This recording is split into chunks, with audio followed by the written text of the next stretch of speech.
And away we go through the Skynet and into the real universe, where we get to explore our cosmic origins and our cosmic connection with all things freely and uninhibited by the archonic strings that are attached to, at times, what appears to be a very demonic and twisted world.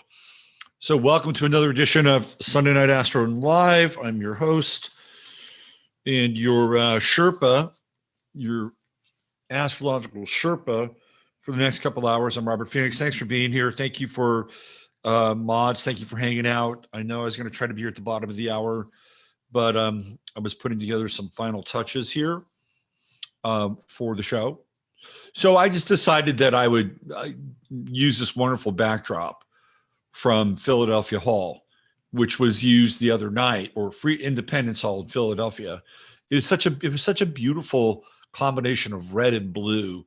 I just felt like, why shouldn't I be able to use this wonderful color, and kind of recast it? You know what I mean? It's sort of like we take these images back and we make them our own, and we're the ones that can recontextualize what reality is about to the best of our ability. So this is my how do I say this? This is me hijacking that moment, because that was a hijack moment. We're going to talk about it tonight and a number of other things. So thank you for being here on this Sunday night. We're going to try and go for about 2 hours tonight. I know that tomorrow is an off day for a lot of people. And you know what? I mean, why not just get a good night's sleep? And it's probably like, Robert, stay up fucking late. I don't have to work tomorrow. You're kind of going about this a little bit backwards. I know I am, but you'll thank me for it in the morning. Trust me. So we'll go for about 2 hours, maybe 2.5. Usually we're good for about 3 to 3.5 here on Sunday Night Astro Live. Thank you for being here, as always. And as always, we have plenty to talk about. So we're going to look at a couple of different things. We're going to look at, number one, the chart that is related to Biden's speech. We're going to do a synastry chart with Biden. And if you were here last Sunday night, I talked about the Jupiter return for World War II, which happened, technically speaking, on the 30th. So the 31st, a bunch of announcements came out. Number one, the Pope said that we're in World War III. He had already said that, by the way. He said that, if I'm not mistaken, back in June. So he was already on the record saying we're already in World War III. But he reiterated it, of course, on the anniversary of World War II, starting on September 1st, 1939. And that's exactly when Joe Biden gave his speech, was on September 1st. So the Jupiter return happened 2 days prior. But we talked about it last week. And it was like, okay, here we go. Right? Here we go. The World War III memes are cranking up. I know David has been talking a lot about this Biden speech and Hitler and World War II, the echoes of World War II, right? And Nazism and all that, fascism and all that good stuff, right? Which isn't really good. It's just a rehash of a script. It always comes down to this idea of fascists, right? Fascists and fascism were created. The word fascism, by the way, let's be clear about the definition of the word fascism. Fascism means a merging of the government with corporations. That's what fascism is. And it comes from the Italian word, which is the root of fascisti. And then, of course, there are the fasces, which many of you are familiar with. If you're not, I'll show you a representation of the fasces, which I think are I think they're weapons. I think the fasces are weapons. Let's take a look at them. And when you get into some of the Tartarian lore, fasces are Fasces, right? Those are the fasces. And let me show you some images of them here.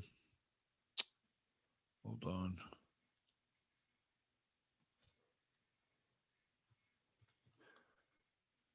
You guys will you'll see what I'm talking about. Now, this thing is never made. You can see them right here. So this is in the U.S. Capitol. Let's do this one. This is a good representation of the fasces. So you get a bigger picture. It's not quite big enough, but I'll show you here. They're clearly delineated inside the Capitol building. Right there. So those are the fasces, right? This is where I guess theoretically the Speaker of the House, if I'm not mistaken, this is where Nancy Pelosi would sit, if I'm not mistaken. I know this is where they held, this is the Senate. So it would be the head of the Senate. Who is that? Is that Mitch McConnell? I think it's Mitch McConnell. This is where they held all of the approvals. This is the where they would bring in the Supreme Court justices, and they would grill them about the beer they drank in high school, or what the definition of a woman is.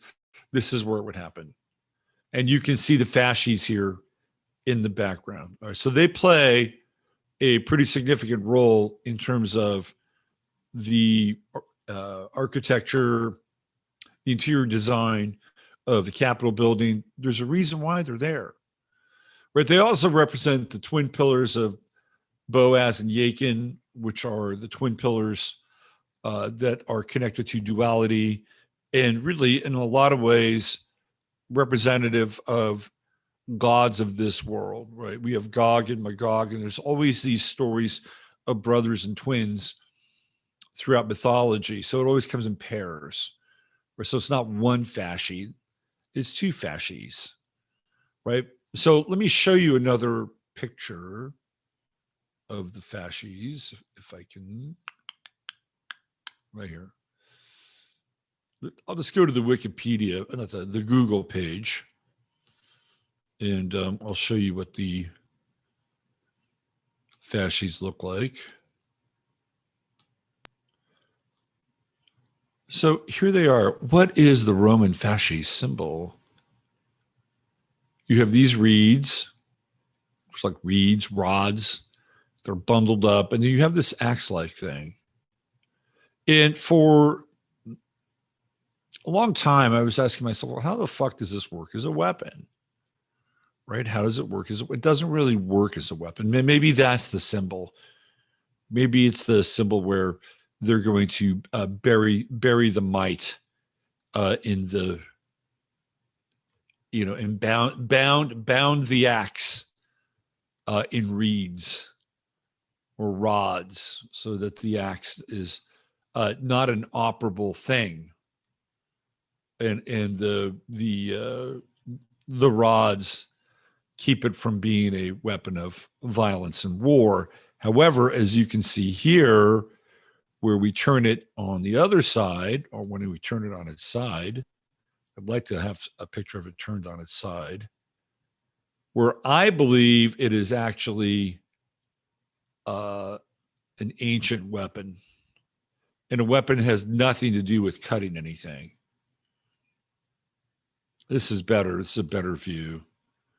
But if you turn it on its side, and this could work, right? Theoretically, this could work just in terms of the imagery. But think of this now as an ancient technology. And this is something that would be akin to a particle beam weapon, or something that in our current understanding of what this thing is probably wouldn't make a whole lot of sense. But some of you can go there. And then this piece, right? This thing that looks like an axe, which may or may not be an axe. I'm thinking it's probably, if we're staying in this realm, right, that it has something to do with etheric frequencies, right? I mean, look at this thing. It looks like a fucking gun. Flip it over, right? You flip it over, and what can you do? You could lay waste to highly advanced civilizations, right? Theoretically speaking. Here's an eagle with the fasces art right here. So when we get into fascism, we get into the definition of fascism, which is, again, connected to the word fascisti, which comes to us straight out of Mussolini, who wanted the trains to run on time. It's the merging of corporate interests in the government. And we saw really we've been living in an iteration of fascism in this country based on that definition. I'm not basing the definition on a guy with a funny little mustache. Okay, we'll get to him at some point. But that's not what I'm basing the definition of fascism on. Fascism is, again, the synthesis of the government with corporate interests. And where did we begin to see this? Well, we saw it over the course of the 20th century. We have the creature from Jekyll Island, which is where we have the robber barons all getting together and essentially doing the bidding of the Rothschilds to start essentially the Federal Reserve. It's the Federal Reserve Act is really what it boils down to. So now we have the Federal Reserve comes in and starts printing funny money. We start federal taxation. And what else? Not long after that, we go into World War I, right? This all happens. So when we see that merging, why is that? It's because the robber barons, who are really the repurposers, in my estimation, of a previous technology, and just kind of recreating for the second industrial revolution, they're the ones that put it all together. They're the ones that bring Woodrow Wilson, Capricorn, into office. And Woodrow Wilson was deeply, deeply compromised. He had an affair with a woman. And if you saw the woman he had an affair with, you'd scratch your head and go, why the fuck are you compromising yourself for that? Please, if you're going to compromise yourself, find somebody, maybe it was one of those things where Wilson and this woman really connected and had maybe a deep love bond. Who the fuck knows? Right. But it compromised him. And back in the day, that was probably one of the worst things that you could do. You would be compromised by having an extramarital affair. Now that's like so fucking vanilla now.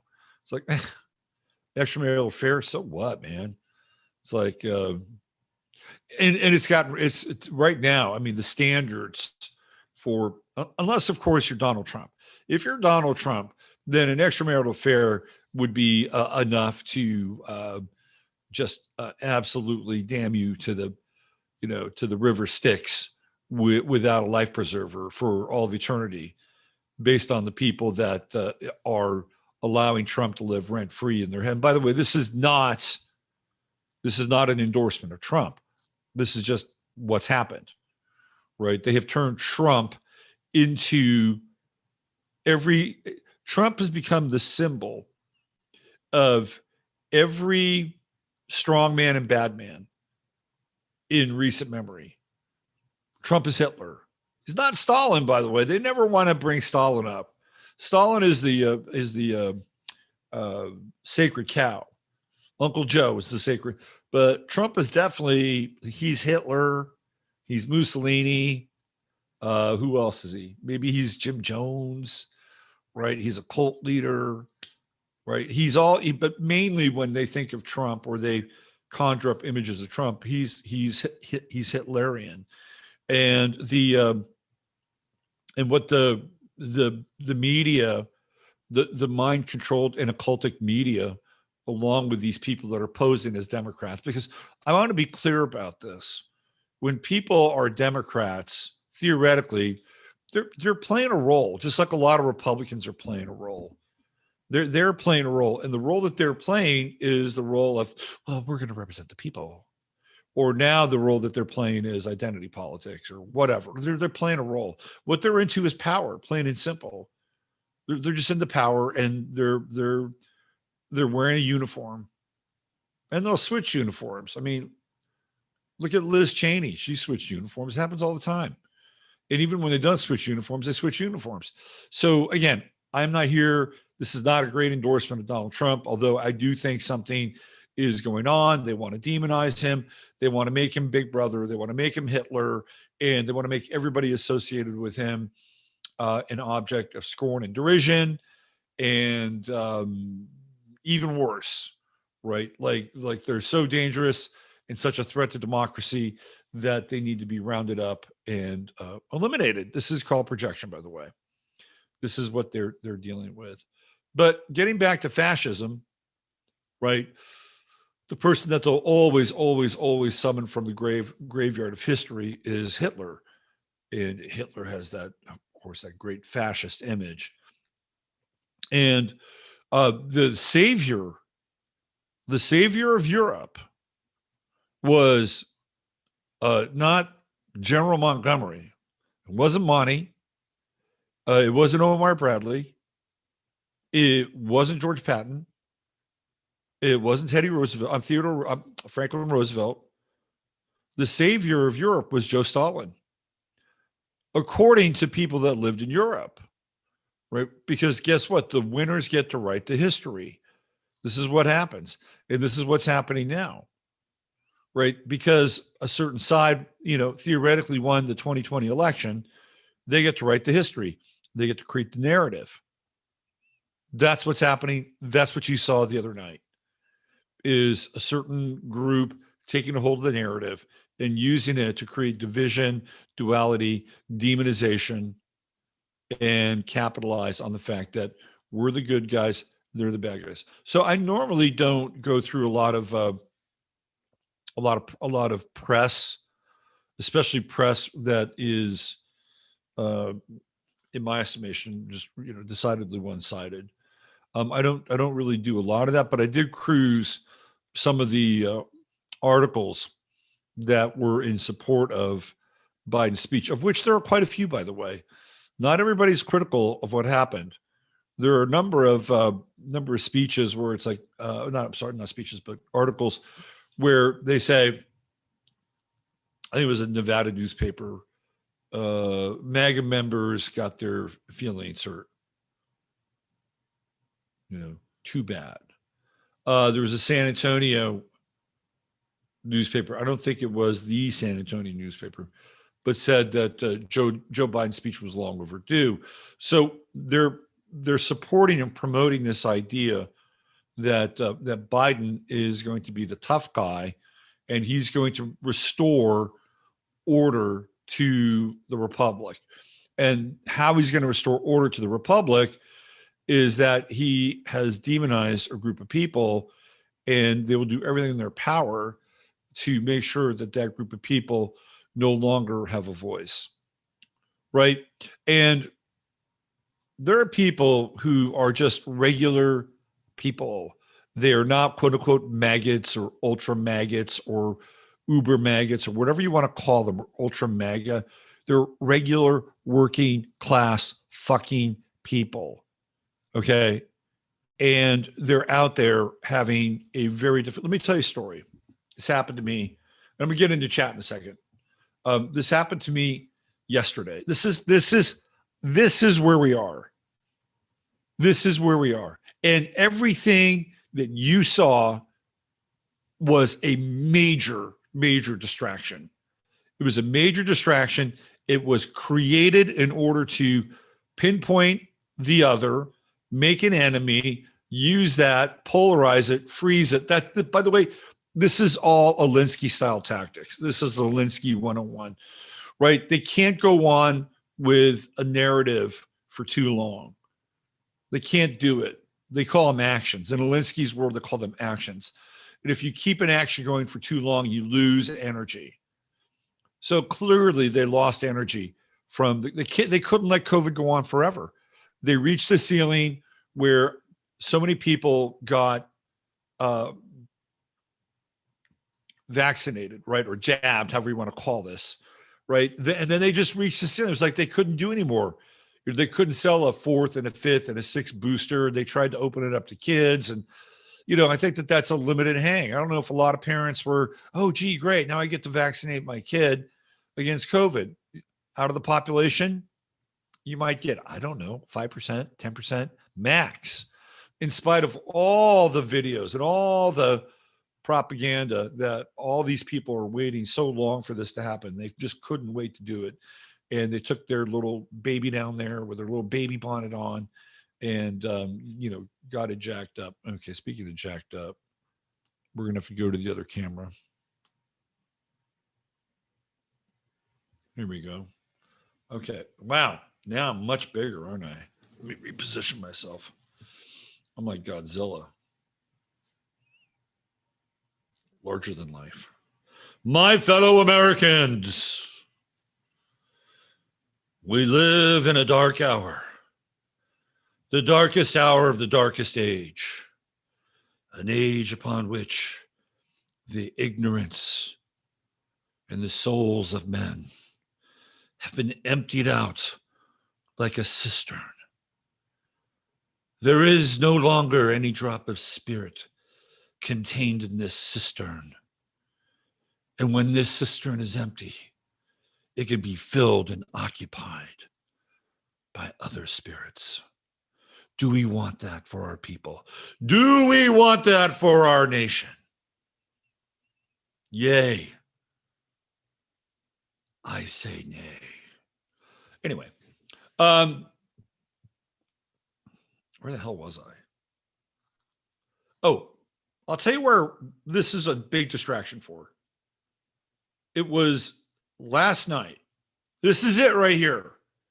You got the Hunter Biden shit. You got the Hunter Biden movie coming out. My Son Hunter. This like that stuff is all floating around out there. This war is going terrible for the theoretically terrible for the so-called government, whatever this thing is.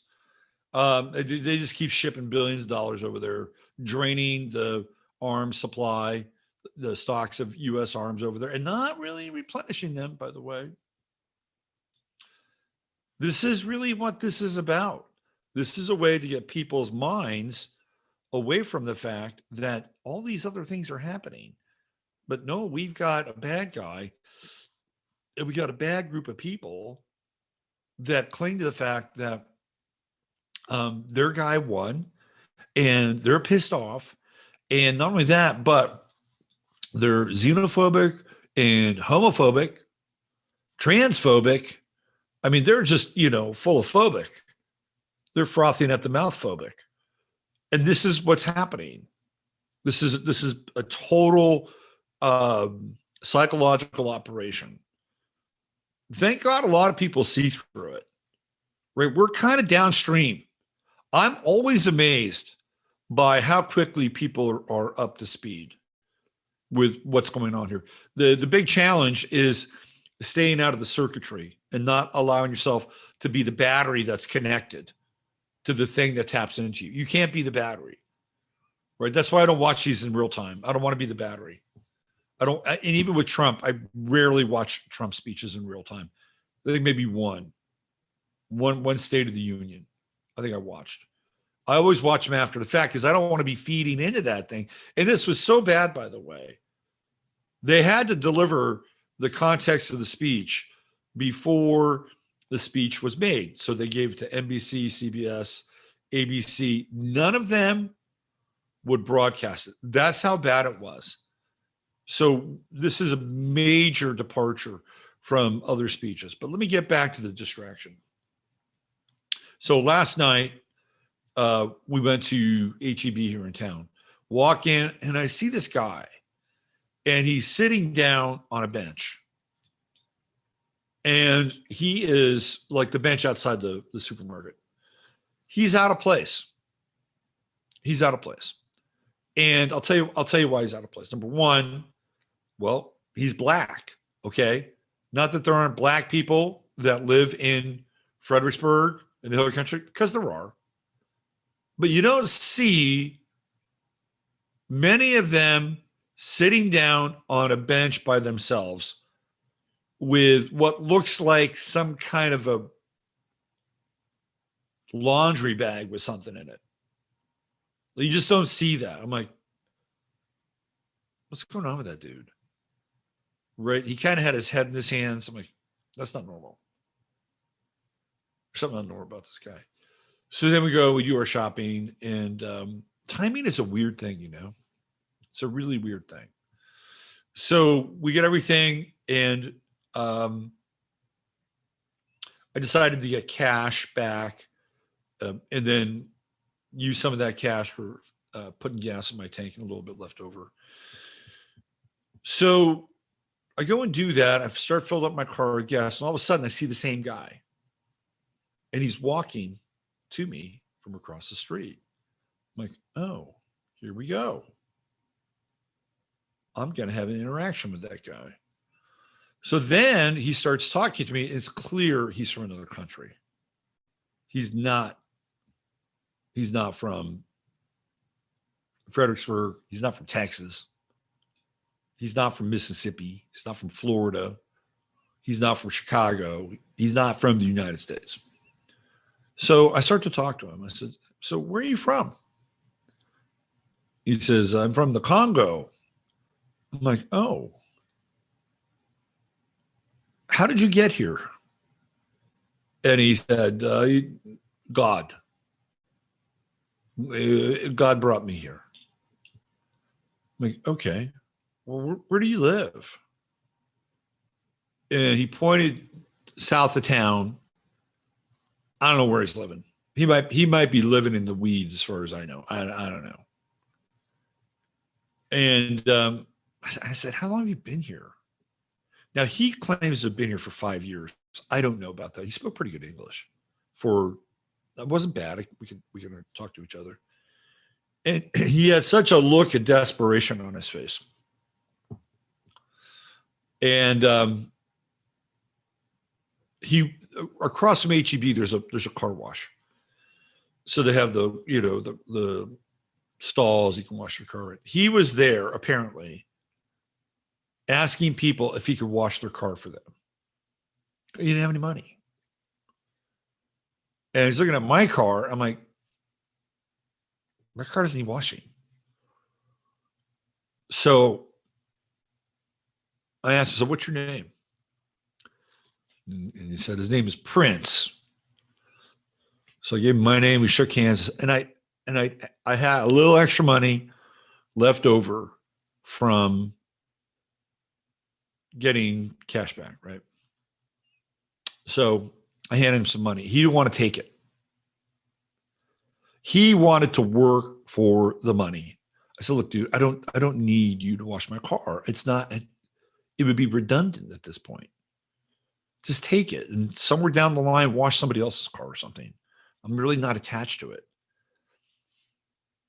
And he kind of begrudgingly took it. And then as soon as that happened, the cops rolled up. And, I tried to stick up for the guy a little bit. I said, yeah, I know him. His name is Prince. He's cool. I know him. Right. That lasted all maybe 20 seconds. And next thing you know, they're putting the cuffs on him. So I'm like, okay, well, here he goes. He's going to jail. So I started talking with this cop. I said, so what kind of support systems? It's like a fucking liberal at this point. What kind of support systems do you have for him when he gets out? And he said, well, not much. I said, well, you're going to let him out in about 3 days. They trespassed him. That's what happened. The people at the car wash, who knows? Maybe somebody who is washing their car called the cops, because as that place does not have any like real employees that walk around, at least as far as I know. So maybe somebody was there and, you know, thought this guy was threatening or whatever. I don't know. So they had been there already, told him to leave. So when he came, he was not even on the car wash property when he came over to talk to me. And they started to ask him about, he started to ask me, did he walk from over there? I said, no, he was here. And, you know, the trajectory, as far as I know, I saw the guy on the bench, and who knows, maybe he went back over there or try it again, see if he can make some money washing somebody's car. So he approached me from that area. I did not see him come from the car wash. And that's the truth. So I talked to this officer. I said, so what are you going to do with this guy? I said, he's from the fucking Congo. He doesn't know anybody here. He said, I know. I said, you trespassed him, right? You arrested him on trespassing. You'll let him go in about 2 or 3 days. And then what? He said, well, we could probably take him to Kerrville because Salvation Army has some programs for those people down there if he wants to go. I said, this is a problem. And this is one of the reasons why I am anti-immigration, unchecked immigration, because there's no support systems for these people. They just drop them here in a lot of cases. This guy's wandering around in a place like Fredericksburg. Are you fucking kidding me? That guy won't last a day. Be lucky if he lasts a day. Either a merchant will pick him up or somebody will pick him up. Not in this town. They got way too much money invested in tourism. They're not going to let Prince, the car wash guy, walk around. And he said, I'm with you. We've got nothing, right? This is why Biden was doing what he was doing and will continue to do. It's to cover up for the deeply systemic problems that are plaguing this country, which strangely enough is a microcosm for the rest of the world. They had no plan for this guy. And I said to him, I said, you know what's going to happen? It starts with washing cars because he's hungry. But it doesn't end there. Eventually, it'll descend into crime. This is what's going to happen unless he gets this thing sorted out. But even if he goes to the Salvation Army and gets a gig and kind of rehabs his life, who the fuck is he going to hang out with? You know, where are his fellow Congolese? By the way, Congo, which is a big portion of Central Africa, is being drained of people because that's where all the precious metals are, right? The rare earth minerals, the coltan, for that, it's all there. They want them out. So they're emptying out that whole Central African region. They want them gone. Yeah, keep some around to work. If they'll work the mines and be, you know, good mindless workers for the Chinese that are running most of Central Africa. But there's no Congolese in fucking Kerrville. Like, where are his traditions and his people, right? It's not there. It's not there. That's one. Today, first time it's ever happened to me. In Kerrville, this guy comes up at a gas station and starts hitting me up for money. It's never happened in Kerrville before. Never. Kerrville being south of me. It's not quite Fredericksburg. There's a lot of people in Kerrville that go into recovery. So I had to, clean up my car, a pocket full of change. Here you go. It's your lucky day. I normally don't do that shit, but today, here you go. It's your lucky day. He was tweaking. Then we drive out of town, and what do we see? We see a guy like fucking camping out under an overpass. It's hot as Hades here. And this dude is camping out under an overpass. You can tell he's just barely hanging on. This is why this is happening.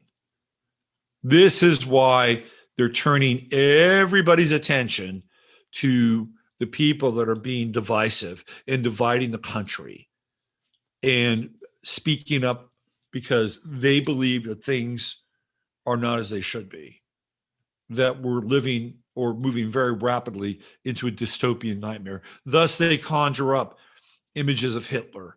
They conjure up images of the Kristallnacht. And by the way, we're going to talk about the Kristallnacht, which happened on 11/9. 11/9 is an important day. 11/9 is when the Bolshevik Revolution really kicks into gear and they win. The Bolsheviks really win 11/9/1917.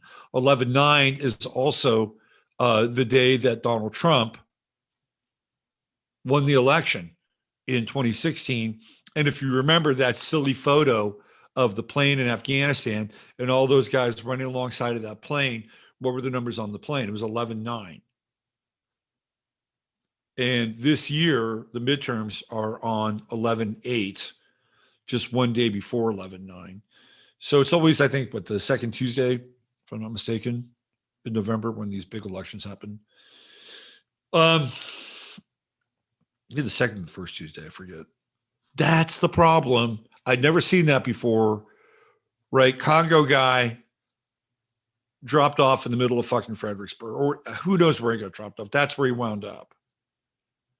And there's no hope for him here. I'm just say that right now. And even if somehow, some way, he's able to find a little mech job and live in a little fucking mech house, he has nothing in common with anybody. Anybody, unless he may be a Christian, in which case he may have his belief in common with some of these other Christians that run around here. So 3 events I've never encountered. Well, the guy under the overpass, you'll see them in Austin, but you won't see them out here.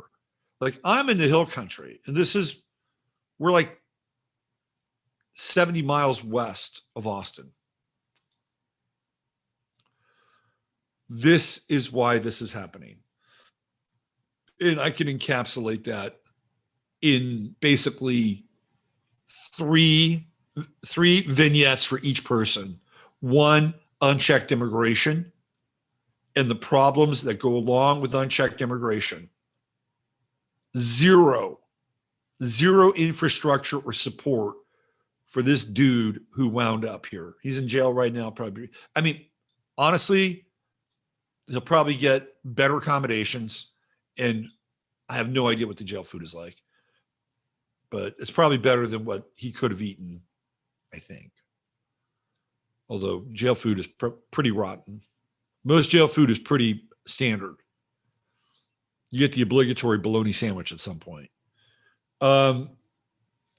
That's one. You had the other guy at the gas station. That's drugs.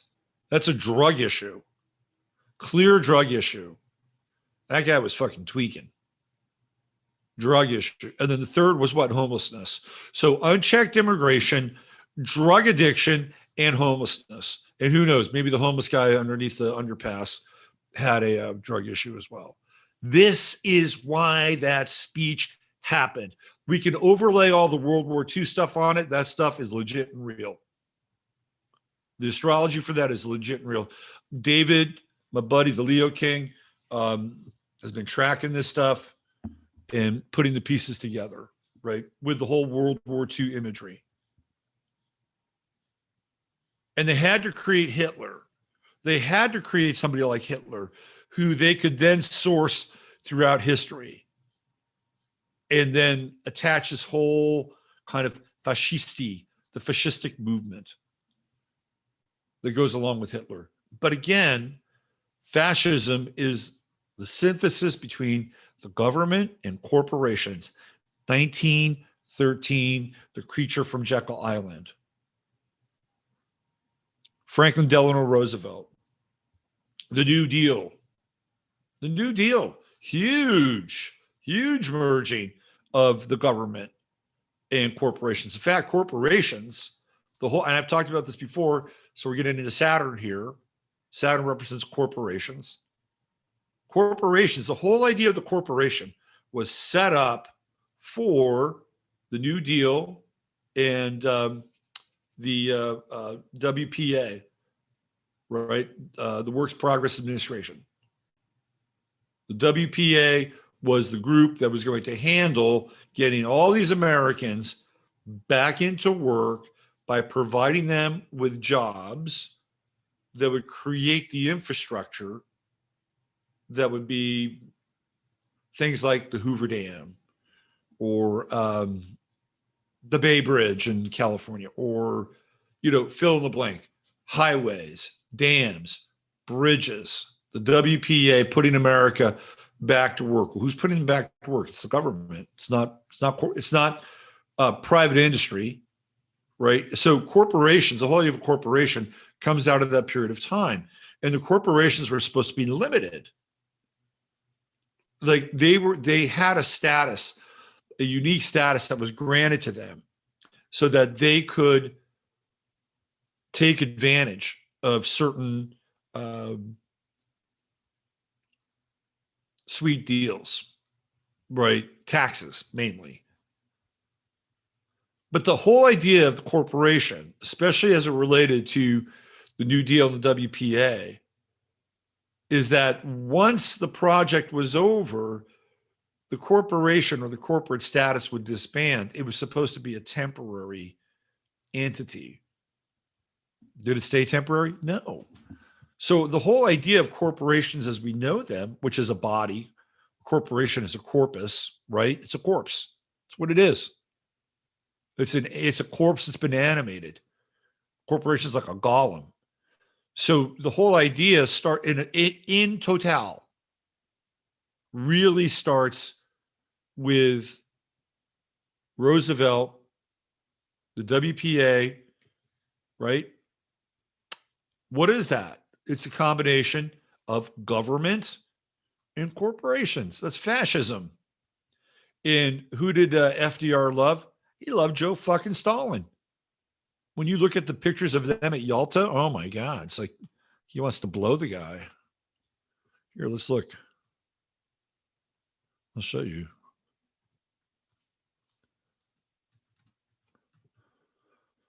Of course, Yalta is when they come up with all the reparations and everything that's going to happen and how they're going to slice and dice Europe. Let me show you a good look at him right here. Oh, he just loves that Joe. He just loves that Uncle Joe.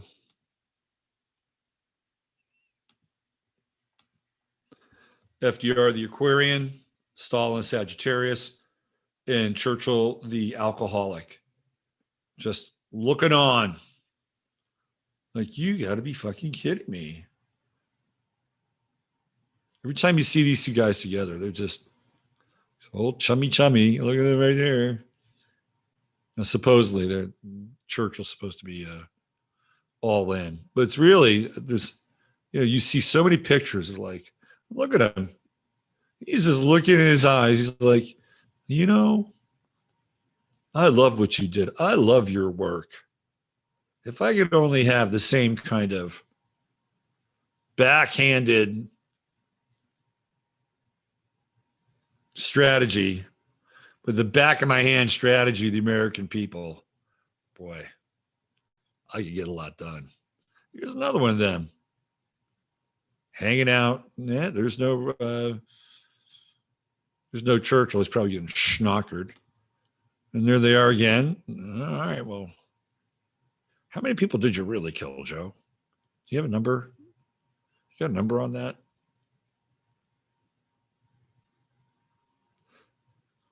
Let's see what we got here. Oh, they just had a jolly old time together. Look at them. Oh, they're just cutting a rug together. The Aquarian and the Sagittarian. And we look at all those Sagittarians. A lot of them are fucking tyrants. A lot of them are tyrants. Sorry, it's the way it is. A lot of these Sagittarian dictator types are tyrants. It's how Sagittarius rolls. You can have a great Sagittarius, but man, do they have the moral justification? Do they have the moral justification? because they believe in the righteousness of their own position. This is what happens now, right? With FDR, we see the rise of what? Fascism. That's fascism. According to who? According to Mussolini, the guy that, they were trying to depose because he was supposedly a fascist. We keep seeing more of this. We see this with Johnson and the Great Society and the war on poverty, right? The government comes in, starts to do these deals. They start to doing big deals, right? And they start to do things that, again, theoretically, the people who are on the other end of that experience should be doing for themselves. And we keep seeing more and more layers of this take place until finally it reaches a culmination when Pluto goes into Capricorn, which, we've talked about before. When Pluto goes into Capricorn, what happens? Well, the United States government starts bailing out corporations and buying them. The United States of America, for a period of time, owned General Motors, bailed them out. AIG, same thing. Bailed them out. Fannie Mae, Freddie Mac, bailed them out. Now, they didn't bail out Lehman Brothers directly or Bear Stearns directly. They got bailed out indirectly, right? When they had all that money go to the banks to cover all those fucked up mortgages that they were trading on. Oh yeah, they couldn't tell you where the money went, right? But after that, all of a sudden now we saw the government play a much larger role in this whole idea of fascism. Let's go back to when Trump was president. I'm sorry to say this and break the news to you, but Trump put out an executive order that essentially said, okay, BlackRock being a symbol of the black hypercube and Saturn, okay, he brought BlackRock into the U.S. government and put BlackRock right in between the Federal Reserve and the Treasury. So now when the Treasury is doing deals, who are they consulting with? They're consulting with BlackRock. Is that not a definition of fascism? It is. When you have corporate interests and government interests combined together, remember, this is the definition of fascism. And it all really moves at dark light speed when Pluto goes right into Capricorn. I wrote about 9 articles on that, maybe more. I called it the melting economy and talked about where we were going over the next 20 years. And I haven't looked back at those articles. I would imagine that I was pretty correct on most of them. One of the things I predicted was that children would move back home and you'd see children living with their parents longer as a result of this. And here we are, right? Here we are. 13 years later? That's exactly what's happened. So when they invoke fascism, right? When they invoke the ghost of fascism, which is Adolf Hitler, and Europe is very good at this because Europe, again, was the theater for this massive war. And there were really just one war with a brief period. I agree with Christopher Knowles on this, that Europe's greatest fear was the return of fascism, because it was fascism that threatened their theoretical entire existence. And it was socialism and communism which ultimately saved them from the threat of fascism. So who are they going to be beholden to? If you're somebody who's English and you have, and there are a lot of English people who watch this show, and maybe some of you have gone down this path and maybe you've seen a different light, but you would look at what happened, you'd say, well, geez, I'm really glad that the Russians won. Thank you, Russia. Thank you, communists. You saved us from fascism and the ovens and the camps and everything associated with that whole dirty, rotten, satanic system, right? I mean, this is why they had people like Kim Philby, who was a spy. The Philby affair was a big deal. That England had all these spy scandals in the 50s and the 60s. Kim Philby being one of the more prominent ones. What was he doing? Well, he was giving the Russians top secret information because he felt like the Russians were going to be the only force in the world that could offset fascism. And what's interesting here is that in this country, like, we don't have a reference point for that yet. We don't have a reference, but what they're trying to do is they're trying to redefine what it is and then graft it onto our experience. And the real reference point for it should be the synthesis, the dark synthesis between government and corporations. And that's what we're seeing now. And in fact, corporations are taking, it's almost as if there's been this transmogrification. And government was the thing that theoretically set down the rules, the laws, it maybe had some access points. That's not true anymore. That it's almost like this, the corporations have just kind of sucked it up, right? And then there's this new entity that's come out of it. And it's not the government and it's not a corporation, but it's something else. It's something that's connected to social emotional learning, social credit scores, ESG, all the things that BlackRock, now wedged between the Treasury and the Fed, are in control over. You want to get a loan? You better have a good ESG score, or else you're not getting any money. There are going to be hundreds of other companies above you because they got a better ESG score, and they'll get the money. Oh, they'll get whatever they need because they followed orders. Look at you, you're regressive. Your position on the economy and all the things you're doing to eliminate carbon emissions is pretty low. And until you get that up, you're not going to get any of our fucking money. Why? Because they're controlling the flow of the money. They're in there. BlackRock is in there. By the way, do you know what sign Larry Fink is? It's not going to take me very long, but I know.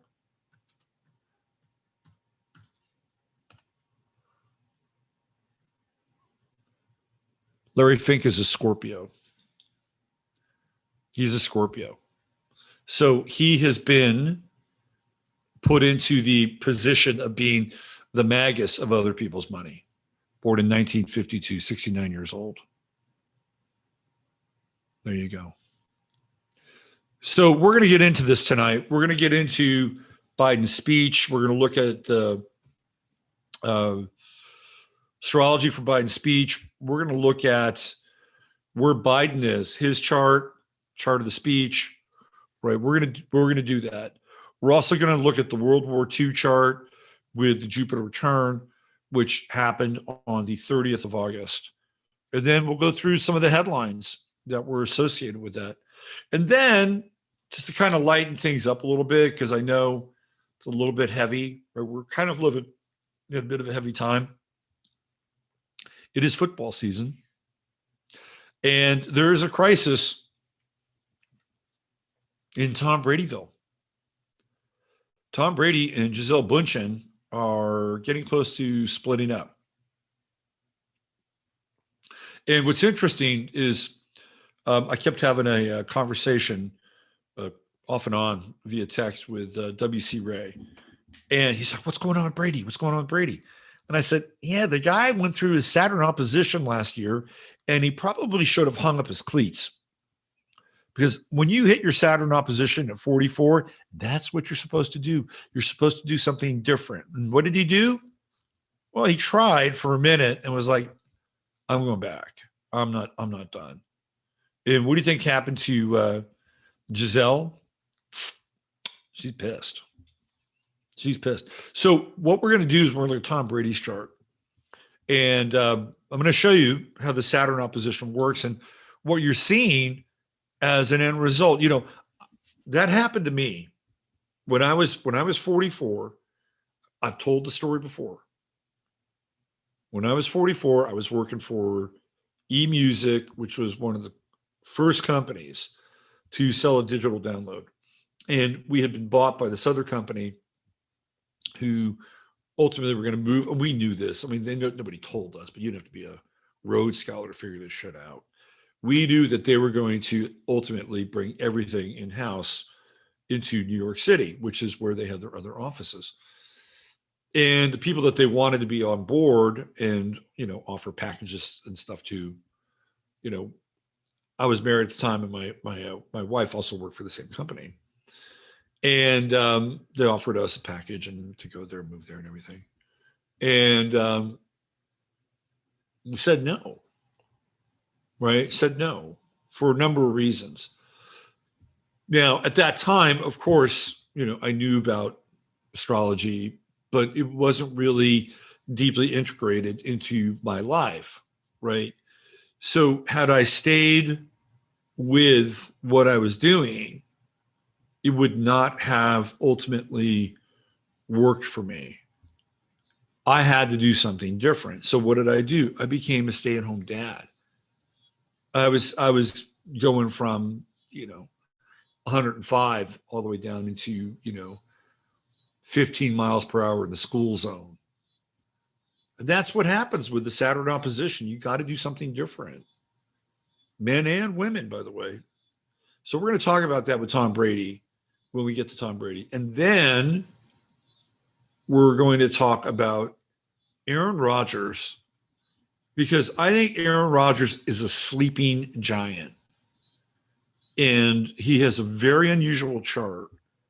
And I'm going to try to flesh that out so that you can get an understanding about what I'm talking about here with Aaron Rodgers being a sleeping giant. And I think I hate putting people on pedestals. I hate it.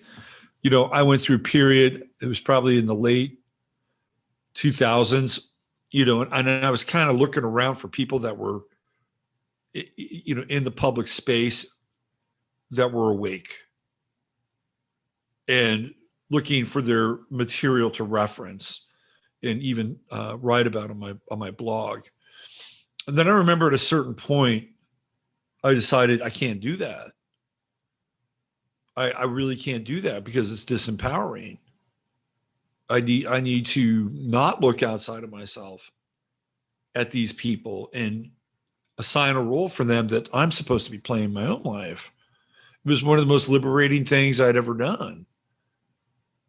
And then I started to go back and look at other people that I wouldn't say I had lionized, but culturally we had put on a pedestal. And that's when I went all in on disassembling the New Age movement and beginning to see the role that they all played, like this role of pacification. Because when this thing happened in 2009, bringing it back to the Pluto and Capricorn, right, the shift from Sagittarius into Capricorn, not one of these people had a fucking word to say. Not one.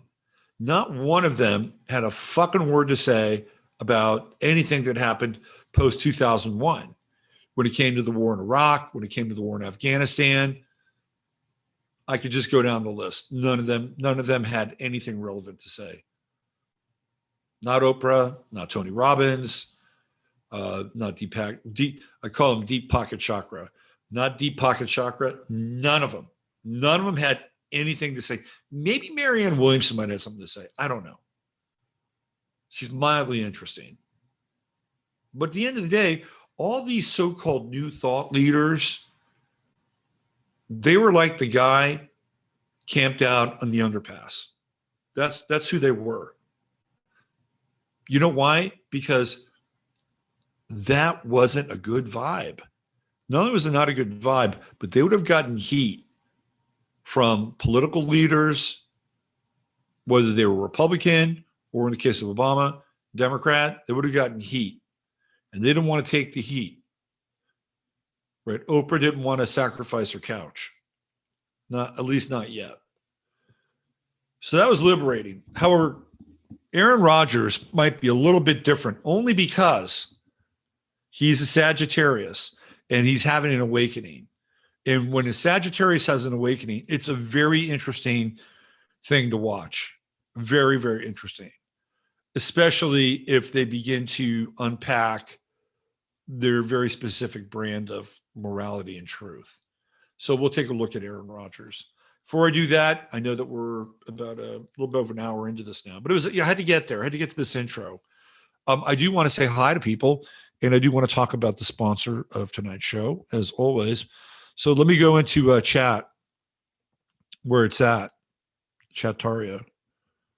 Let's see, who do we have here?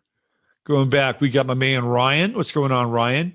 Jake, I need to reach out to you. You've been on my mind. We got to get you back on the show, catch up. Veronica Braley, people don't really understand fascism. I grew up in an Italian family. Talking about fascism, Mussolini also tended to interact with play years ago, re-fascism. We don't understand fascism here because we don't have a context for it. Okay, we don't have a context for it. But when you look at the chessboard of Italy or the chessboard of Europe, like there were revolutions that were taking place from 1848 onward. You had the French Revolution, the Jacobin Revolution, you had the revolutions in Germany, which sent a bunch of Germans here to this country, here in Texas, here in the Hill Country, some of whom were Marxists who fucking couldn't run a community if their lives depended on it, and it did, by the way, and their communities failed. And then you had the industrious Germans who are still running this fucking town to this very day, right? So Europe went through a series of revolutions starting in 1848 where Marxism begins to take hold, right? So what do you do? Now, again, I'm not condoning this, but what do you do in the face of Marxism? Well, you need somebody who's going to fucking stand up and, go like this. This is what happens, right? That's what happens because you don't really have a choice. You got a group of people that wants to, eat the rich and unionize and have their fucking utopian dream, which never fucking works, right? And then you have the ruling class. They're both being run by mostly the same people, by the way. Don't neglect to remember that. And in some cases, they're like, well, fuck you. We're not going to let that happen.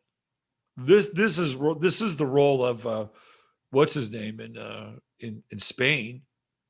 Franco, like Franco was not going to let it. And Franco was the one guy out of all of them that basically tossed the socialists and the communists. And look, they went through their own war.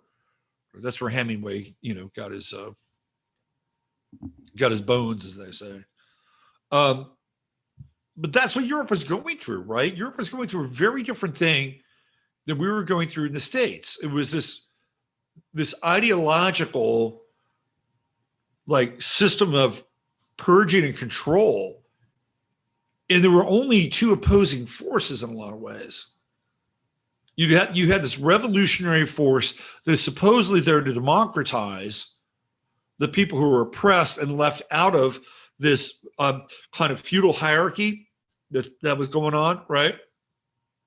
And then you had the people who were either hired by the feudal hierarchy or had seized control and possession of the feudal hierarchy, like Franco, who basically said, fuck you. Take your commie revolution to another fucking country. It's not going to happen here, for better or worse. And I'm not here to turn Franco into a saint. This is what Europe was dealing with. Here in this country, we had a very different model. And so now what's happening is they're using the fascist model to superimpose it upon us now. That's all you fucking hear now.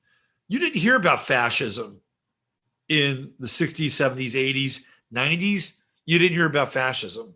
2000s, you started to hear a little bit about fascism with Bush. I'll tell you that right now. People who had some balls on the left, which are gone, some of them accused Bush of being a fascist. There are even people on the right accused him of being a fascist. But the company, we'll call it the company was so numb due to what happened on 9/11, 2001.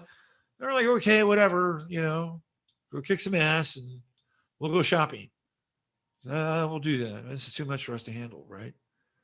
So that's why people in the United States don't understand fascism. And honestly, I'm not even sure people in Europe, and by the way, you guys have lived there. I'm not even sure people in Europe understand fascism. Because really what we're talking about here are these two opposing forces, none of which, by the way, includes something that is called a republic, right? A republic.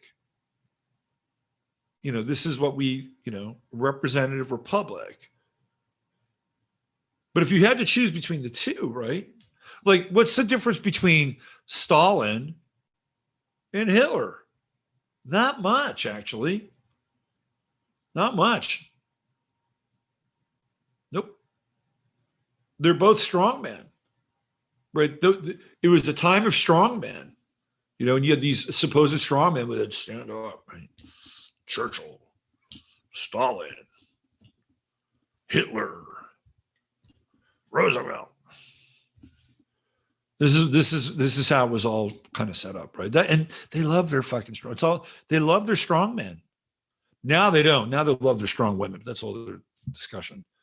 But fascism, in many cases, was the reaction to socialism, communism, right? Which is a reaction to feudalism, which is a reaction to,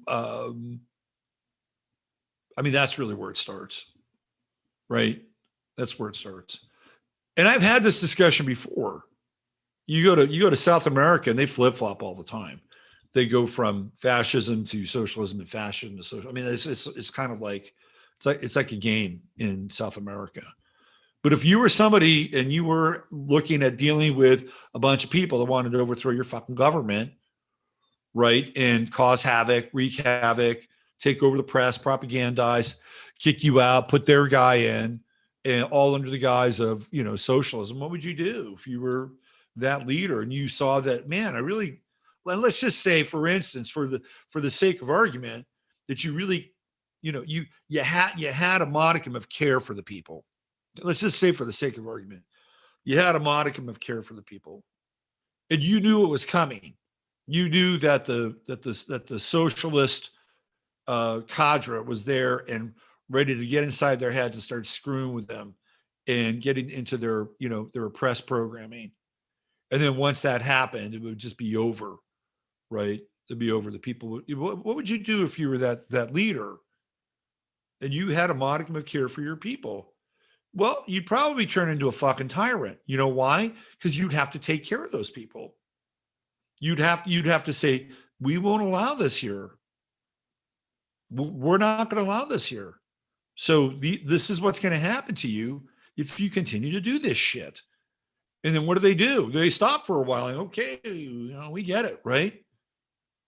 When the started getting disappeared in Argentina, it's like, And that doesn't, by the way, I am not here to promote fascism. I'm just giving you kind of an idea as to why certain people do certain things in order to maybe protect their people. Fascism is alive and well in Mexico. It's called cartels, right? They alive and well. You fuck with the cartels. You fuck with their economics. You fuck with their income stream. What are they? You're going to get fucking disappeared. It's the same model, right? It is the same model. Somewhere in the midst of some of that are people that somewhat care for the people. Look at Pablo Escobar, another Sagittarius.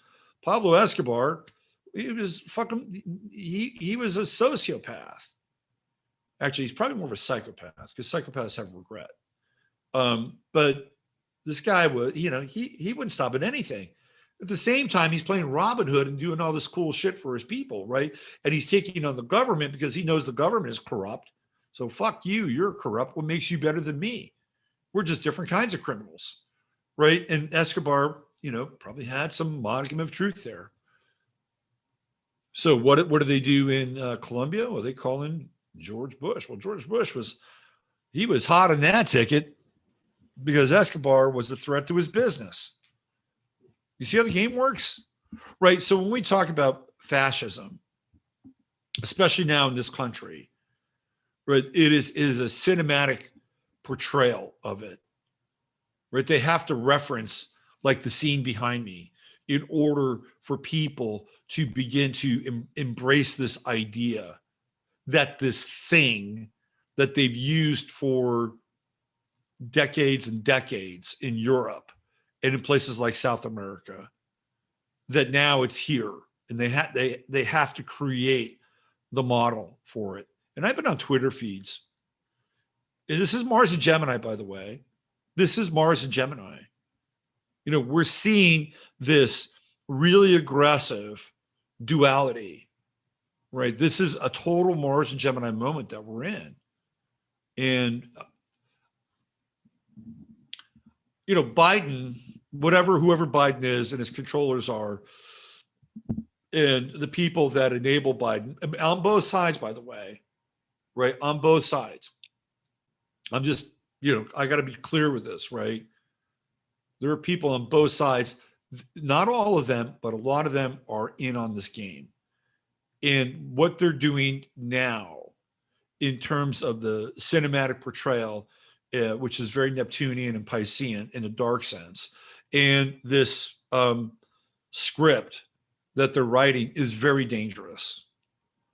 It's incredibly dangerous. And in fact, I even venture to say that it's satanic, which is not a word that I use frequently, but it feels very satanic. So anyway, I'm just riffing on the fascism piece a little bit. And growing up in a country where there's a lot of controls, it's not easy. I'll tell you that right now. We got Tom Jordan here. Amanda Fox, 6'2" role model, hermit mental projector with only head and Anya defined. Wow, that is a rough one, Amanda. A 6'2" role model hermit mental projector. Whoa. But you're looking forward to your Chiron return. Love of Scorpios here. Meredith Lucky Stars is here. Daniel M. Corp equals dead entity. That's right. Susie Gemini, what's going on? Let's see. K Sobchak 61, 1925. Mom went with her dad, Toledo Zoo, WPA, just saying. Yep. There you go. It might have started a little bit before then, but that's where it was. Let's see. Who else do we have here? I met Dylan at High Vibe in December 2019. Told him when I first ran in my human design, I was depressed for 3 days. That's a hard that is a hard signature. I remember when I found out I was a 2-4 projector. I was like, oh, fuck. Why can't I be a manifestor? They sound like they kick ass. All right. Who else do we have here? Wendy Eater's in the house. What's going on, Wendy?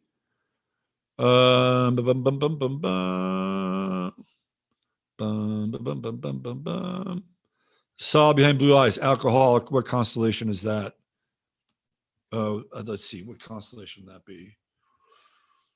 Yeah. I think that's the constellation Saint Bourbon. Micro Blue is here. I think Churchill's a Sag as well. I think he is too. Bill Smith. Hello, Bill Smith. Michael Charlie. Someone needs a poem that rhymes Malta with Yalta with a little bit of schmalta. Michael Cisternino. What's going on, DJ MC? Oh, look here, Mr. Red Chopra in the house. What's going on, Robbie? Good to see you. Pisces have a tendency towards addiction. I would say that's true. I would say that is potentially true. And I think if you want to get a little more granular, you have to look at the relationship with Neptune in the chart. Let's see, who else do we have here? 3 warmongers. Yes, they were notoriously single. Talking about Obama. Karen McQuaid. What's going on, Karen McQuaid? Yeah, hey, if you like the show, hit the like button. That's always a great thing to do. If you haven't subscribed, subscribe. I think we're up about 1,000 subscriptions over the past couple months, which is really good, really cool. I'm a self-projecting projector, an artist, and operate best on assignments. I'm a sacral projector. CC Jones, what's going on, Fran? Fantastic. Good to see you. Holly Beth. Holly Beth is a Sag. I like Sagittarians. They're interesting people. Do I think Sages are tyrants? I've gone through the list. You want me to go through the list again? You probably don't. They can be incredibly tyrannical. Aqua was Sagittarian. That's interesting. Let's see. That's Amy. Amy Woda. Amy Yoda. All right, who else do we have here? Joan S., the lovely and talented one. Kato. Teddy Roosevelt gets a lot of love, doesn't he? Michael Charlie, we talked about the Yalta Malta. Okay, who else do we have here? Sagittarians love to have fun. I've had great times with Sagittarians. Should I go through the Sagittarian leaders again? One of my best friends in high school. How did I find this, by the way? Was a Sagittarius, and he was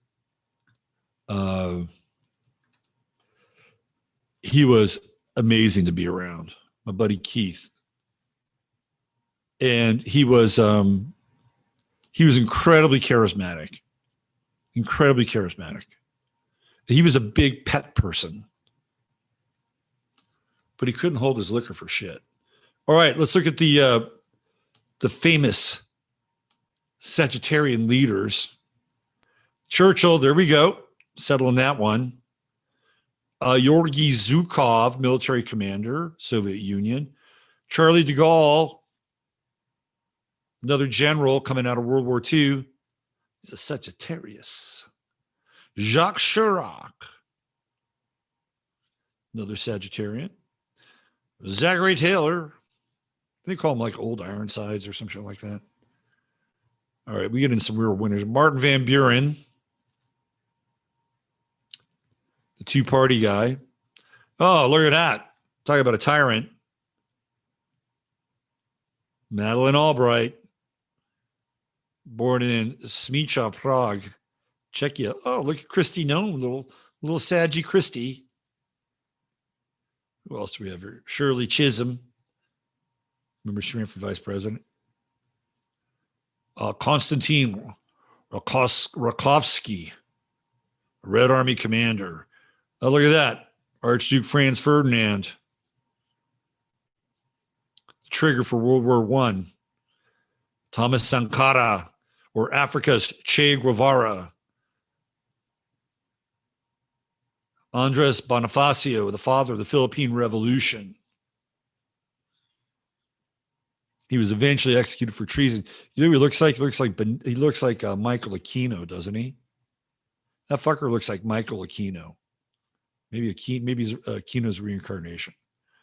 Let's see. We got another Ruski here. Georgy Malenkov. Rick Scott. He's scary looking. Pinochet. Speaking of South America, he persecuted all political opponents and leftists and also advocated for Operation Condor. There you go. Gary Hart, he was a terrible Sag. He got hoodwinked, risky business. Little Jimmy Doolittle, fighter pilot. The list gets pretty good here. Hold on. There's Custer. He's a Sag. John Jay, the jurist, right? Yulia Tymoshenko. She's the one that lied her ass off, right? She lied her ass off when they brought her to Washington. We got Engels. Engels helped develop Marxism. See? There'd be no Marxism without Engels. Hu Jintao, Juncker, one of the presidents of the EU. Disraeli, right? Oh, this is La Ciccolina, the porn star that became the Italian politician. She's not a fascist. Kirsten Gillibrand, whose daddy worked for Nexium. Nobody ever talks about that anymore, do they? Under the rug. Bob Hawke, Ed Koch, Cock and Hawk, Larry Summers, Mr. World Bank. He's a Sagittarius. Michael Bennett. Willy Brandt. I remember growing up, this guy was always on the news because he was like the leader of Germany. Gudrun Lundstad. Does he qualify as being a fascist because he worked for the Nazis? Adam Clayton Powell. George Shultz. Oh, yeah. A tyrant behind the scenes. Tip O'Neill. Al Haig, Mr. I'm in charge. Look at that. Franco. Hit the bullseye on him, right? Here we go. Wilbur Ross, the guy that bailed Trump out. He looks like Wally Shawn's dad from My Dinner with Andre. Otto the First, Holy Roman Empire. Otto I, Holy Roman Emperor, known for his ruthlessness, not only united the German Empire by crushing all rebellious vassals, but also put an end to attacks by the Magyars of Hungary. His strategy of making German bishops feudal lords helped his cause to stabilize. See, Sagittarians are not afraid to put the fucking hammer down, okay? Sonny Perdue. Is that the chicken guy? Kurt Waldheim. He was accused of being a fascist, wasn't he? He was killed. I think he was killed. G. Gordon Liddy, the only guy that really knew what happened with Nixon and the tapes. G. Gordon Liddy knew that was a whole setup. Who else do we have here? Rob Portman. Let's see. That guy looks like a fascist. What an intense face. Look at that shit. December 5th, Roger Williams. Anna Subri. George Mason. Robert Menzies. Let's see. It gets pretty good here pretty soon. It's already pretty good, right? These are all Sagittarians. Joe Weider, the weightlifter. Look at this dude. We've looked at him before. August Van Mackinson. Look at that.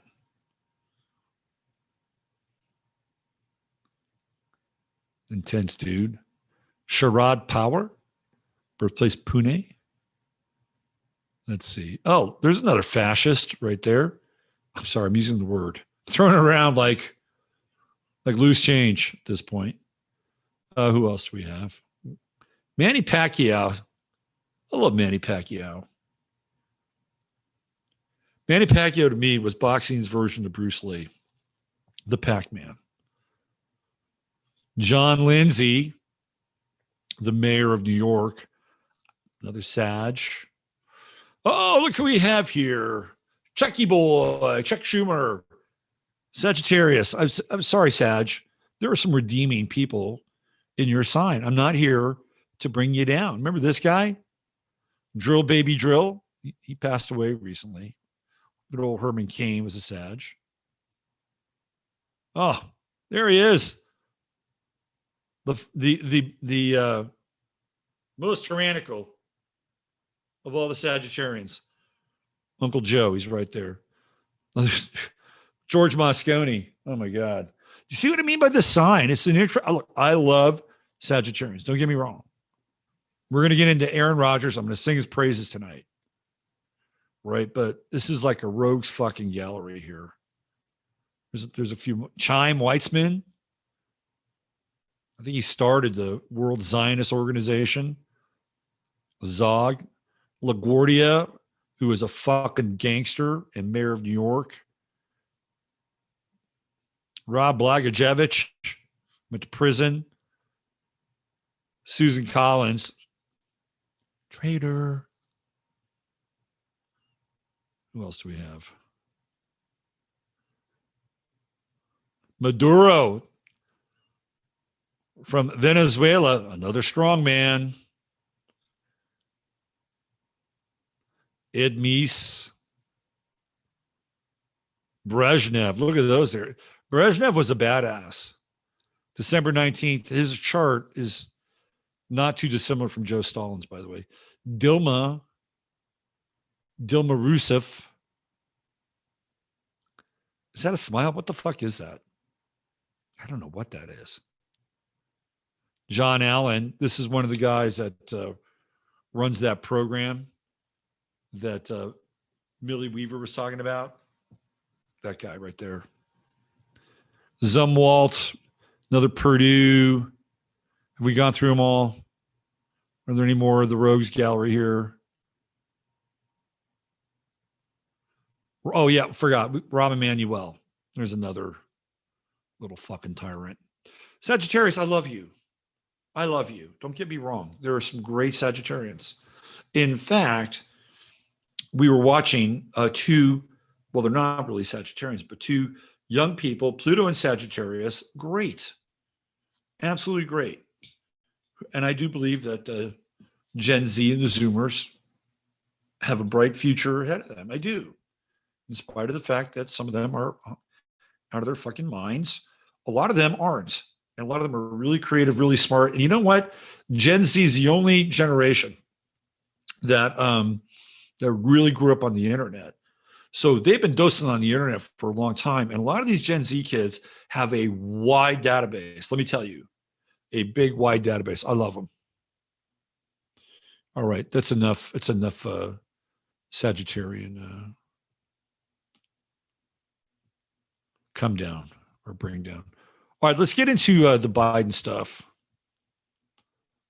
Let's get into Biden. We got, here it is. Let's do this. All right, I'm going to bring up the chart here for the speech, which took place on September 1st at 7 p.m. in Philadelphia. So this is the chart. And the moon and the south node were in Scorpio. So when we look at the south node, what are we doing? We're summoning the past. And in Scorpio, we are literally raising the dead of the past. This is what's happening. And this is coming out of Joe Biden's 12th house, or whoever's playing the role. Whoever's playing the role. Can I get my other? I want to see if I can get my other camera back. See if that'll happen.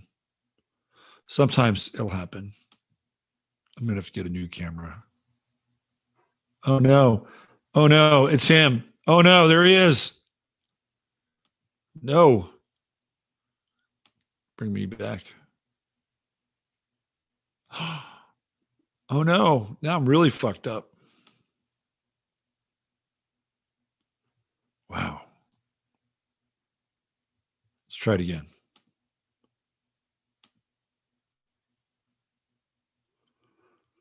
Maybe I'll do a different background. How about this? Let's try this.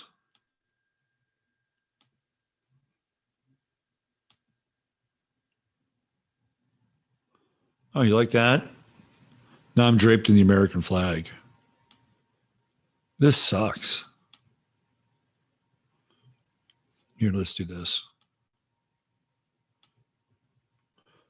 Let's do the Logitech webcam. I might actually come back in. Let me go back to the virtual background. Let me do a different virtual background. We're in Virgo, right? Let's do that. And who knows? I might pop in at some point. Okay, let's do that. All right, let's bring the Biden chart back in. Okay, uh-oh. I'm glitching. The Matrix is glitching.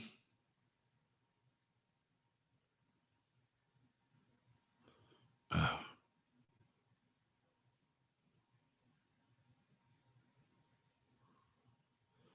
I think it's time for a new camera. Maybe time for a new computer. I don't really want to get a new computer. I like this computer. All right, let me see if I can get rid of the glitch. Hold on.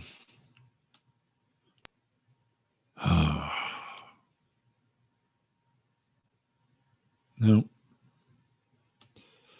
Nope. All right, so guess what? Guess what you're going to get? you're going to get nothing. You're going to get nothing except screen shares from here on out. Here we go. There it is. All right. You guys know what I look like anyway. Let's do a screen share here.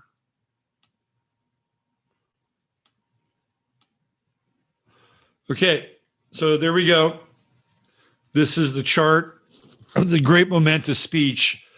So let's go back to the South Node. And what is the South Node related to? It's related to the past. So essentially what's happening here is Joe Biden, during this speech, is summoning the past. Can you see the conjunction with Mars?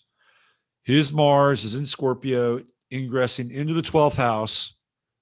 Joe Biden's chart is the chart of a consummate deal maker. I've talked about this before.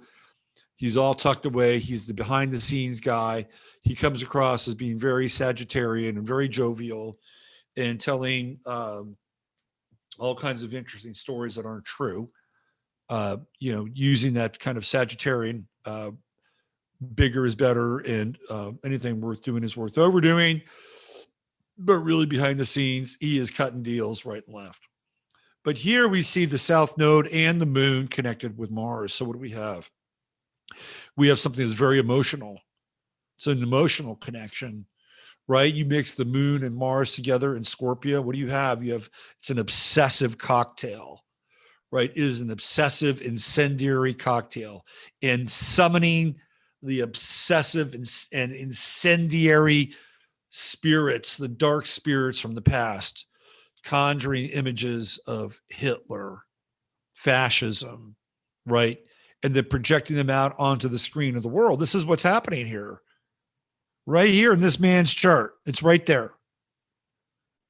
Right there. And when you invoke the moon, what are you also invoking?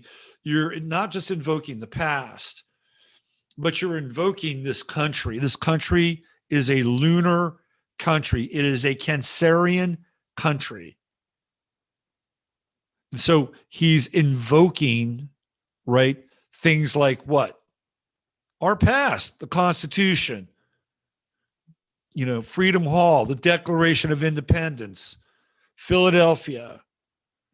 He's essentially, they're taking the MAGA brand back.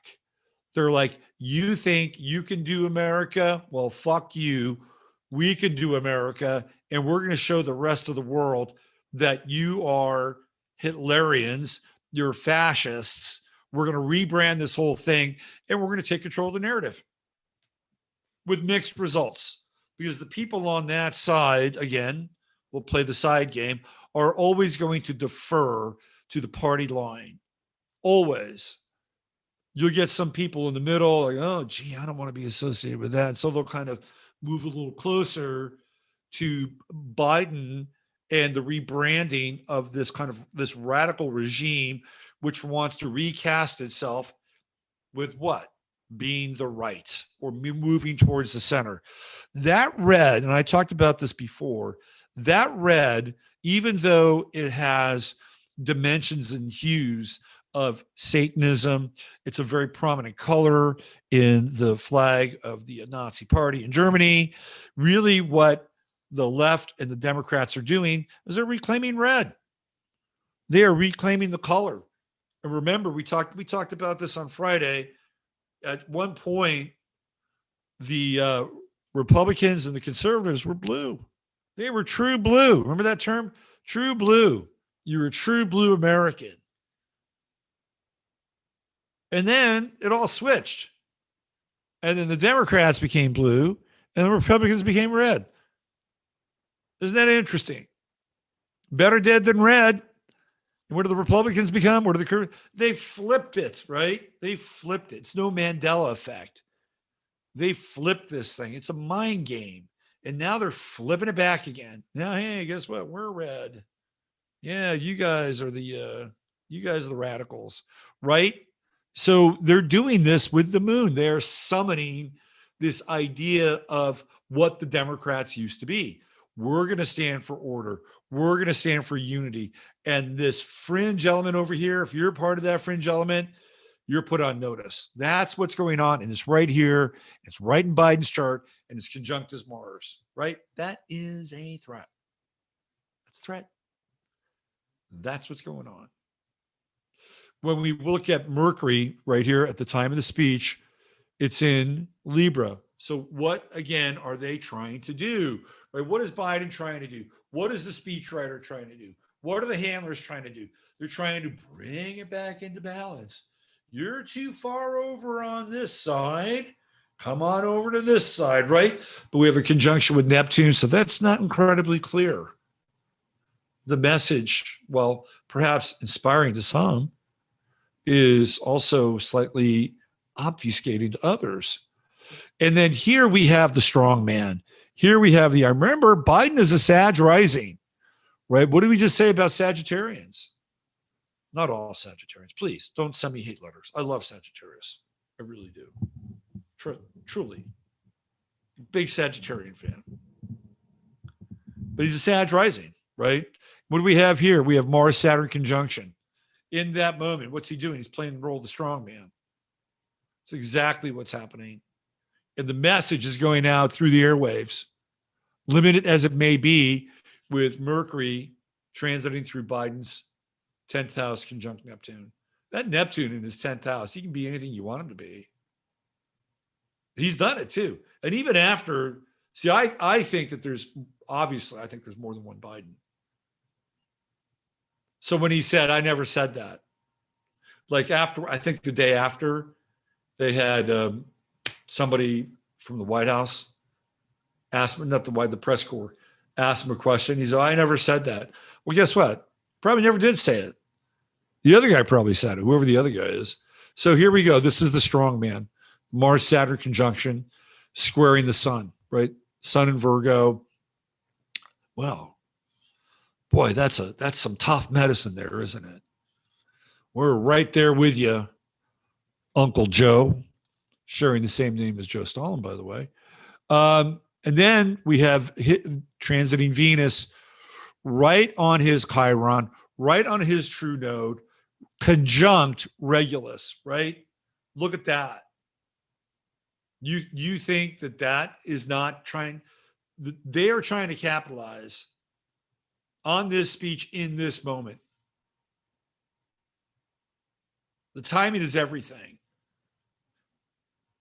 Venus, of course, being the planet that is connected to love and relationship and contracts and bonds, mediation, diplomacy, conjuncting his Chiron and his true node. What are they trying to do here? On the one hand, they're trying to have a healing moment. On the other hand, they're summoning the ghosts of the past, the dark ghosts of the past. It's very interesting. I think this is a very interesting chart. You have the moon over here. I'm sorry, Uranus, my bad, in opposition to the moon. So that's going to be a very polarizing speech. You think? Uranus moon opposition? The part of fortune is interesting too, because it's almost conjunct his part of fortune. So who won in this speech? Well, I can tell you who lost. I think the American people and the rest of the world lost. But I don't think this speech was a loss for Biden. Honestly, I don't think this was a loss for Biden. I think this speech is actually a win for Biden. And I'm not here rooting for Biden, right? But he gets to control the narrative. No matter how insane it looks, no matter how many people like myself tonight or on Friday, or other people who have come out against this and called it out for what it is, a dangerous speech. And it is a dangerous speech. No other American president has done this before, ever, right? Not one. Not one. He's controlling whoever this character is controlling the narrative. And they're going to control this narrative all the way up through November 11/8, right? This is the tough guy right here, the Mars-Saturn conjunction. That's the tough guy. But the creepy part is that South Node moon in Scorpio. That to me is the creepy part. And Sun, up in his transiting Sun up through his 9th house, higher meaning, the idea of law, law and order. We're not going to stand for this, right? I mean, it's almost like Bush's "you're either with us or against us" speech. And when Bush said that, he was actually referring to the American people. He wasn't referring to the Iraqis or the Afghanis or Osama bin Laden. But he had the advantage of making it appear that way.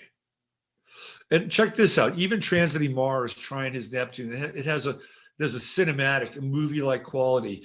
It evokes images of V for Vendetta, right? There's something about that scene that feels creepy and dystopic and 1984-ish and V for Vendetta-like. You get that with the Mars-Neptune trine and the Mars-Saturn conjunction. Now all of a sudden, and by the way, Biden, what he taught for 25 minutes, he didn't really stumble once. He was hopped up and ready to go. So I think in a lot of ways, this is a win simply because they get to control the narrative. Now, will it stand up over the long haul? We'll see. We'll see about that, right? So this is what was happening. Again, the thing that really gets me is this. This is the summoning of the past, right? The summoning of the dark past.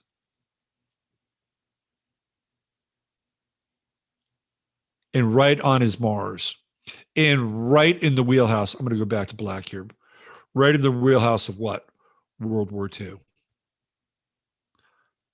So let's look at some of the things that were said over the past week to invoke the ghosts and the imagery of World War II.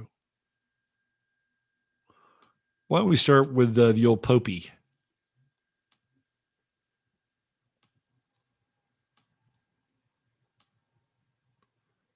Here we go. Vatican News.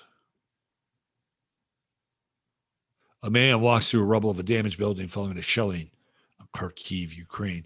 Doesn't tell you who shelled it. Pope says we were living through Third World War.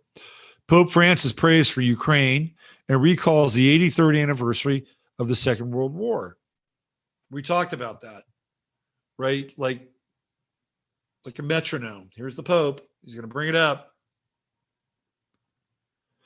During a general audience on Wednesday morning, Pope Francis recalled the 83rd anniversary of the outbreak of the Second World War. Addressing the Polish-speaking faithful gathered, he noted, tomorrow you will remember the anniversary of the outbreak of World War II, which so painfully marked the Polish nation. May the memory of past experiences urge you to cultivate peace in yourselves, in your families, in social and international life, said the Pope. World War II began on the 1st of September, 1939, and lasted until the 2nd of September, 1945. What sign is the Pope? Sagittarius. Hey, I'm just here reporting the facts. I'm not here to troll Sagittarius. So what does Poland do? Well, Poland's like, well, fuck. We got to get in on this. If that's true, then we're going to demand $1.3 trillion worth of war reparations from Germany. Let's kick them all down. Yeah, let's get them. So here we go. September 1st, 2022. Warsaw, Poland. Poland's top politician said Thursday that the government will seek the equivalent of some $1.3 trillion in reparations from Germany for the Nazis' World War II invasion and occupation of his country. Yaroslaw Kaczynski, leader of the Law and Justice Party, announced a huge claim at the release of the long-awaited report on the cost of the country of years of Nazi German occupation. This marks the 83 years since the start of World War II. If I was Germany, I'd just go fucking occupy them again. I'd be like, hey, you know what? How you like this? Here you go. So, I'm a Sagittarius rising. No, I'm not. I have Jupiter in Sag.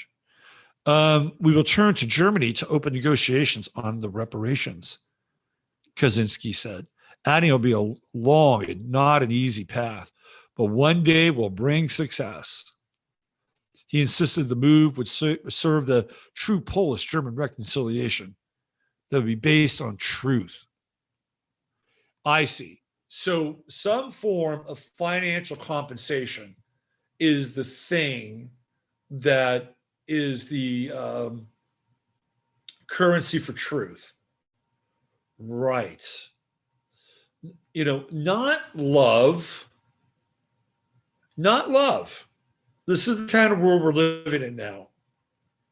Not love. What if Yaroslav Kaczynski said, 83 years ago today, our people were engaged in a terrible war with our neighbors from Germany.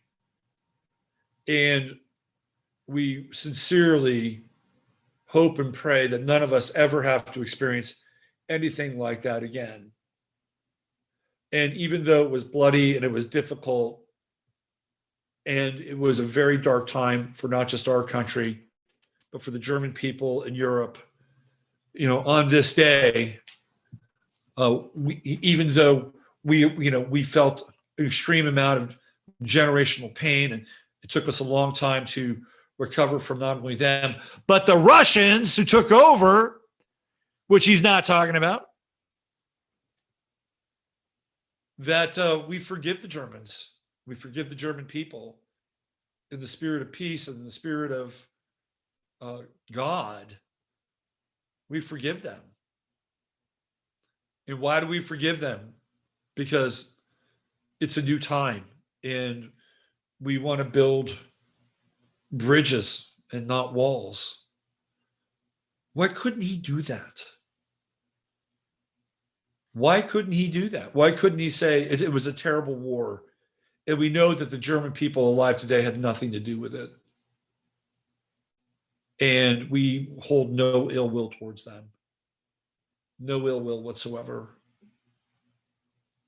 And we forgive the past. We forgive the sins of our fathers. Right? We forgive the sins of their fathers. The world does not have enough of this. This is one of the problems with the world that we're living in.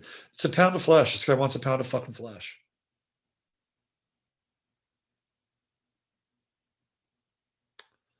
Germany's foreign minister said Thursday the government's position remains unchanged and that the question of reparations is concluded. Poland long ago in 1953 waived further reparations, has repeatedly confirmed this waiver. The ministry said in an emailed response to an Associated Press query about the new Polish report. And they're saying, tough shit. This is a significant basis for today's European order. Germany stands by its responsibility for World War II. Politically and morally, Poland's right-wing government argues that the country, which was the war's first victim, has not been fully compensated by neighbor. What about the Russians? What about the Russians that came in there, right? And the Russians ran Poland and kept the Poles from being able to experience their own independence. They're not going to the Russians now, are they? For reparations, for taking over their fucking country after they beat the Germans. But this is all part of it, right? This is all part of the script and the plan, because they have to invoke this, right? And even like that South Node Scorpio Moon conjunction, raising the ghost of the past, the demons of the past, and wanting somebody else's money, which is very Scorpionic. We want your money because you wounded us, right? And what is it doing at this time? They're selling this idea and the transposition of the idea that fascism is alive and well. Donald Trump is the new Hitler. The MAGA people are the new fascists and the new Third Reich. This is what this is all about. It's reanimation. And an event like this has more to do with reanimation. Now, can we look at the South Node and the conjunction with the Moon and Scorpio as being a cipher, a gateway, a portal for this? Absolutely. Absolutely. That's from a KSL. I guess that's a Salt Lake City station. Let's go to this. What other chart do we have here? Let's go to the World War II chart. Since we're on World War II, why don't we go there?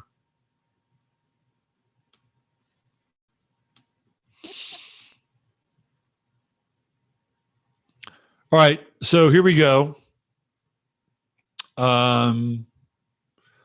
This is the World War II chart as it relates to Philadelphia.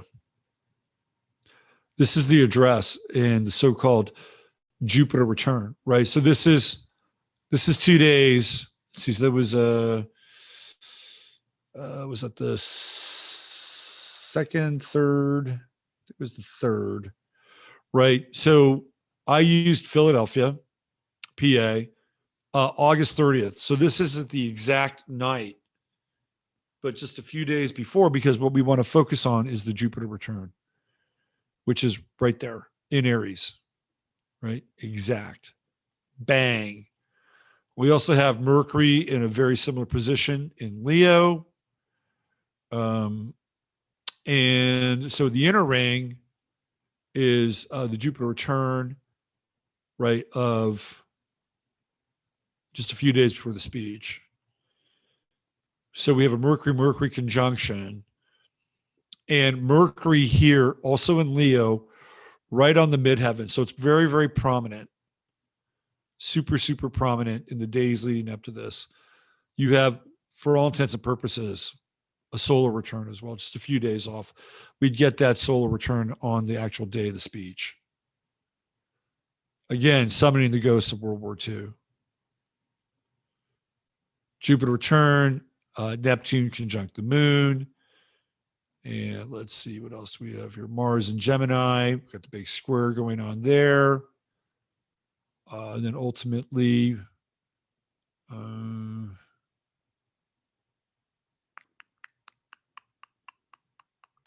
that Mars is square by Saturn, right? And the nodes, we have the South Node at the time of that war, right there, right? South Node in what? Taurus.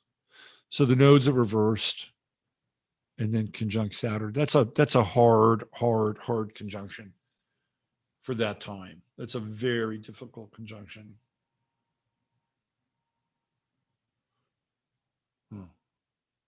So when do we have the South Node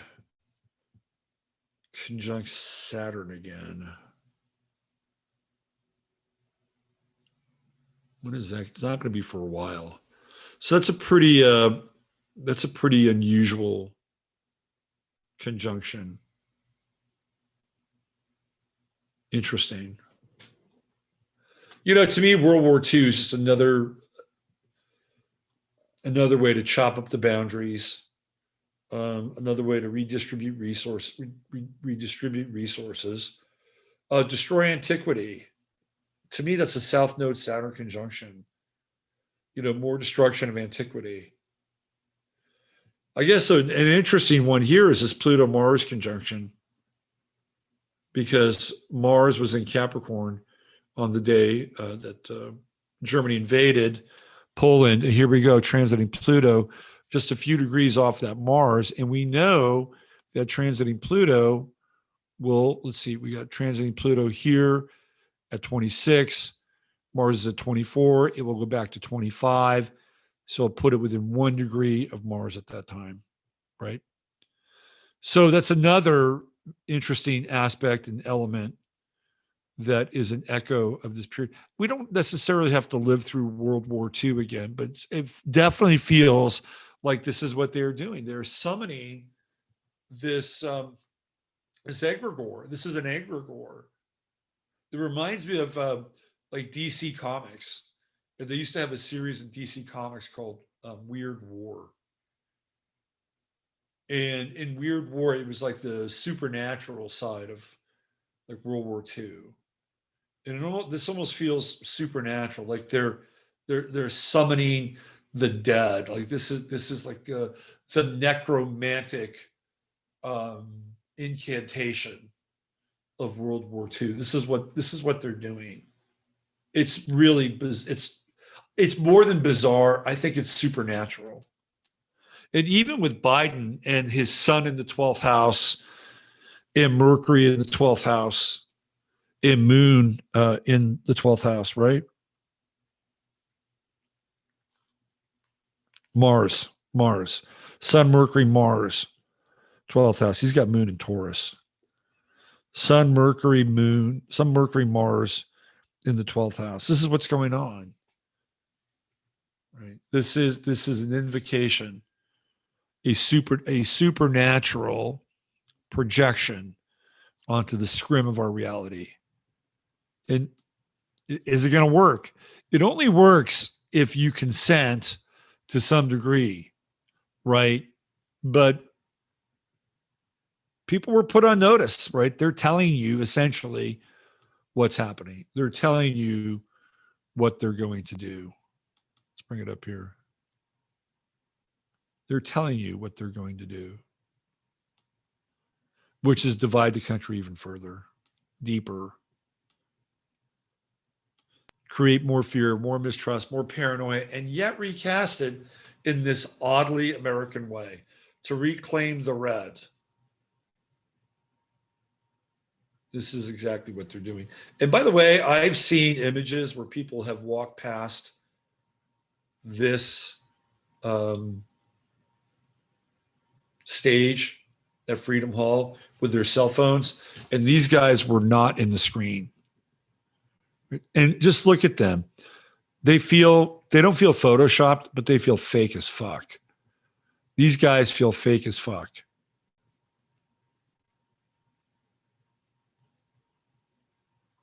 Even the hands, like look at the hands. He's got his left hand over his right hand and right hand over his left hand. They're not standing at attention. They're the Marines, right? The Marines land at the beachhead. The Navy brings the Marines, and the Marines land at the beachhead. They lead the charge. And the Marines, by the way, have always been associated with Trump.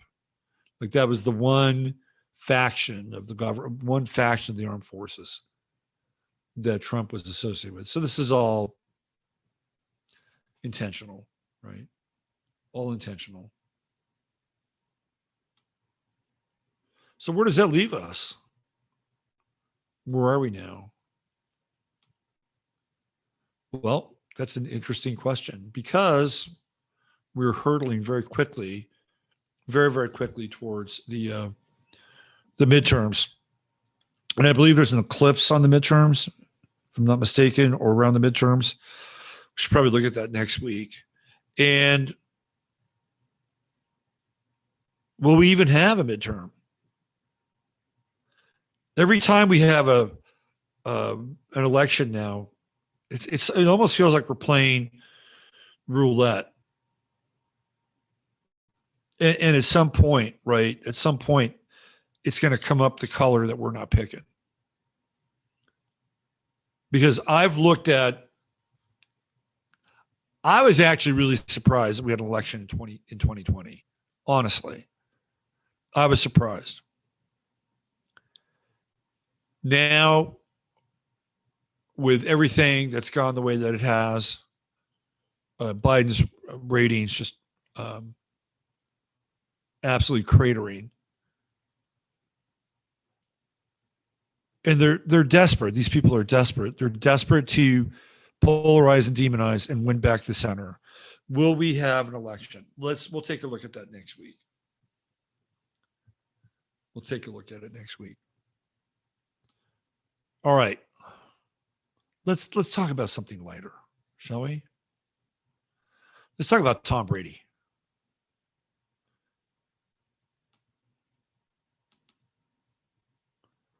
Let's look at good old Tom Brady and his chart. Tom Brady actually has a pretty interesting chart. I remember looking at Tom Brady's chart for the first time, going, wow, man, this guy's got a pretty interesting chart in a lot of ways. He's got a grand trine with Neptune and Sag, Moon and Aries. And then here you have the Sun-Saturn conjunction. And hello, the guy's playing football at the age of 45. If he makes it through the season, we'll see. But that's longevity. That to me is a personification of longevity. Sun Saturn conjunction. It's very Capricornian. Sun in the 10th house. He's a Leo. He's on stage. He loves playing football. For whatever you think about Tom Brady, the guy. Like Tom Brady outside of football, I don't know about that. What's this guy going to do? What is he going to do? He gets all of his emotional juice, the moon and Aries, from being competitive. He's got that south node conjunct the moon. It's a wide conjunction, was 11 degrees. Some people wouldn't even say it was conjunct. But he also has a yod going into that moon with Mercury and also Uranus. So if he fucks with his relationship with Giselle, that yod kicks in, right? And right now, Jupiter is conjuncting his moon. And what did he do? He went out of training camp for 11 days. Jupiter basically blew up all his feelings, right? He's been depressed, morose. Giselle's in Costa Rica. Tom's taking the kids to school, right? Jupiter's just making what he's feeling bigger, coming in on that in conjunct. Mercury and Virgo, critical. Like he's probably fucking being critical of himself. Like, oh, I don't know. Should I have done it? I don't know. Right. And here comes Uranus, also part of it. And Giselle's like, I'm out here. I'm pissed. I'm in Costa Rica. See ya. Right. And then Chiron conjuncting his south node. Tom, you better be careful here, brother. You could get hurt this year. This is the year that you could get hurt. I'm sorry to say, it's the year you could get hurt with Chiron on your south node. Just saying, right? And he's got Chiron in Taurus too. He's another one of these Chiron and Taurus people. So relationship with his Chiron, this is why his relationship with Giselle is probably very important in a lot of ways.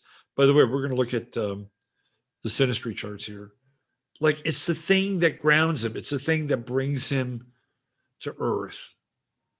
Tom Brady does not have a lot of Earth in his chart. He's got Mercury in Virgo. He's smart. He's a smart guy. He can process pretty quickly. He's got a Mercury-Neptune square.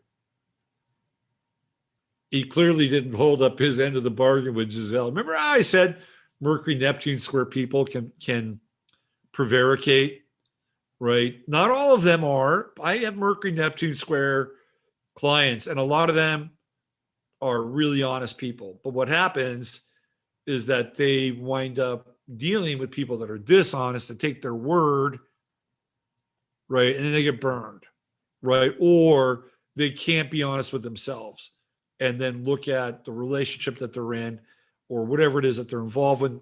They will make excuses for people. They'll justify. Mercury-Neptune square. In some cases, they will lie by omission. This can happen. Tom lied to Giselle. He said, I'm going to retire. And he didn't. He changed his mind. And cue up Daryl Hall and John Oates. She's gone. Oh my. I better learn how to pray. Right? So that's what's going on with Tommy. That Mercury-Neptune square kicked in. He's got Chiron on his south node. Better be careful. And then Jupiter on his moon, which means he's feeling everything more intensely, right? Way more intensely. Libra rising, no doubt. Tom Brady, good looking dude, right? That's your Libra rising in a guy. He looks Libra rising. True node right there, 17 degrees. What is he supposed to do? He's supposed to self-actualize. Self-actualize and be a good-looking version of himself, right? What did he do? He married a model. When people have the true node, when people have Libra rising, and Venus and Libra in the first house, or in this case, the true node in Libra in the first house, they will identify who they are by who they're with. That's super important. So for him, he's going to look at this reflection of who he is. And Giselle, for whatever reason, well, I'll show you, they are connected. That's his reflection. Like the supermodel is his anima.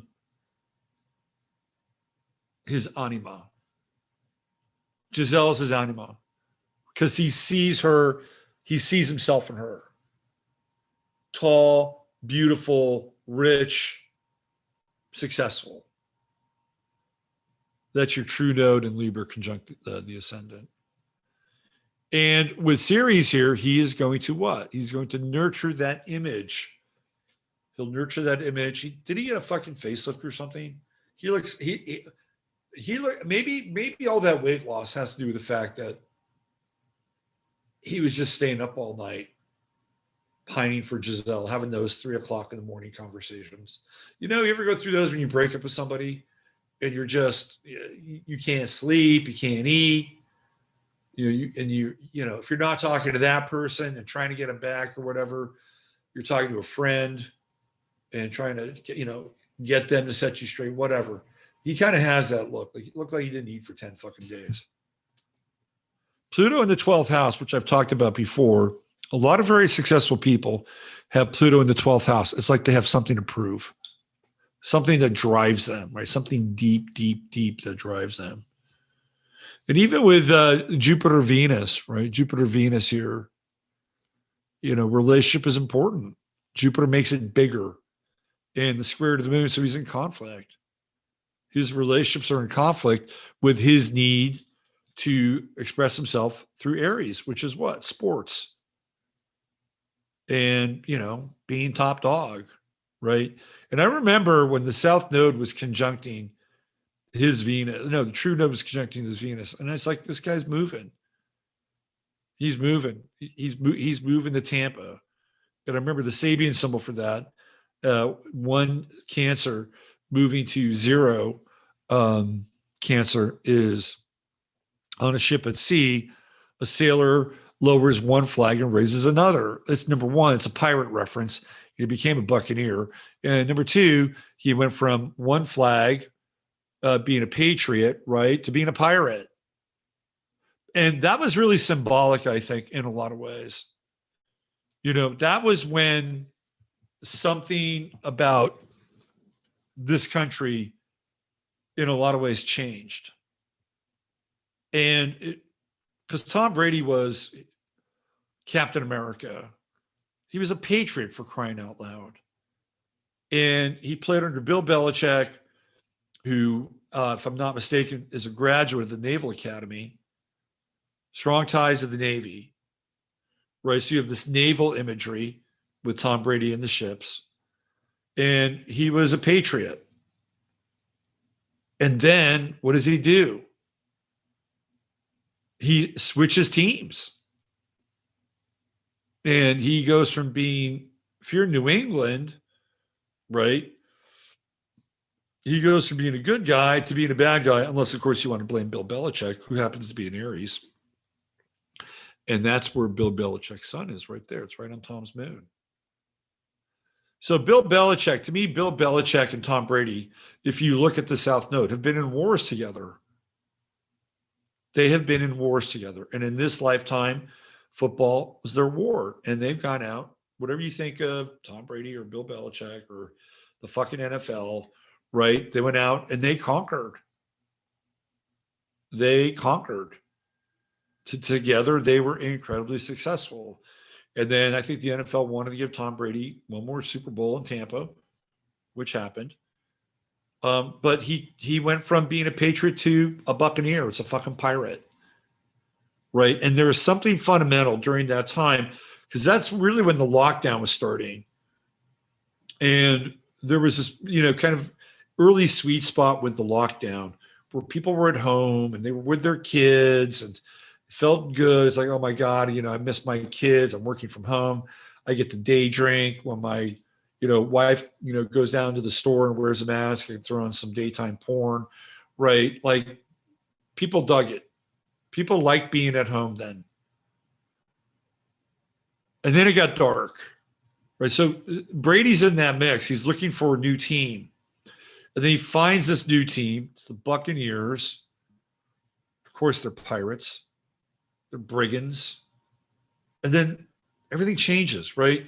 It's almost as if the story of America begins to change with Tom Brady changing teams and moving south and taking on, going from the red, the white, and the blue to the pewter and the crimson, which is really what Tampa Bay's colors are. Really interesting kind of synchronistic moment in terms of where we go. Because right after that happens, we go into the summer of Floyd, and it is dark as fuck. Really dark as fuck. It's like we go from being theoretically making America great again, the Patriots winning these Super Bowls, to all of a sudden they're tearing statues down and they're stealing. Like they're going into stores and they're stealing shit, right? They're using power tools in New York City and drilling into, jewelers and heisting millions of dollars worth of jewels, right? It's the fucking Tom Brady story. From Captain America to let's steal a bunch of shit. Let's raise a different flag. Now, it's not like the world said, oh, look, the leaders of the world, oh, Tom Brady became a Buccaneer. Let's raise our flag. No, it's called synchromysticism, or in this case, astromysticism, because this is what happens, right? This is what happens. And then that true node goes right into Gemini. It hits his Jupiter. Bang, right? That's where everything takes off. Summer of Floyd. So Tom Brady is one of these archetypal characters who's very much connected to America. He's the guy that was drafted in what? The sixth fucking round. All these quarterbacks were drafted ahead of Tom Brady. Went to Sarah High School in San Mateo. I know where Sarah is. Went to Sarah High School. And then he went to Michigan, and he wound up beating out, I think it was Drew Henson. And he always won. Tom Brady always won. That's the Sun-Saturn conjunction in Leo. He's got a square to Chiron because he's compensating for something, right? Guy doesn't have a lot of Earth in his chart. So take football away. And what the hell is he going to do? Not a lot, right? But he can win. That is for damn sure. I'll never forget. There was this one interview with Tom Brady, and he talked about this. They asked him, can you define pressure? Tom Brady could not fucking define pressure. And I'm watching this interview. I'm like, are you a dumb motherfucker or what? Like, I can define pressure. He couldn't define pressure. And I had to ask myself, can he not define pressure because he doesn't feel pressure? Or if he does feel pressure, he processes it in a very different kind of way. It was one of the most fascinating things. He stumbled trying to define pressure. He couldn't define it. Pressure was literally not in his vocabulary. You'd think with a Mercury-Mars square, he'd feel pressure. But no, I think with a Mercury-Mars square, he would feel motivation. And he wants to play a long time, you can tell. With Vesta right there at Regulus, Virgo, staying in shape, staying healthy, trining Chiron, working with Alex, what's his name? Alex Guerrero, the guy who started the TB12 thing.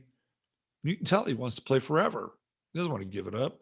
That's also very Gemini, very, very Leo-like. Gemini's youthful. Gemini likes games.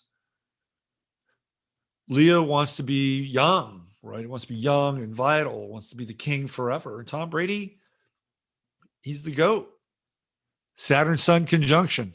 That's the GOAT. And again, I'm not a huge Tom Brady fan. I think Tom Brady could have been a little more forthright and a little more upfront with his relationship with the vaccine. He didn't do it. That fucker didn't take the vaccine.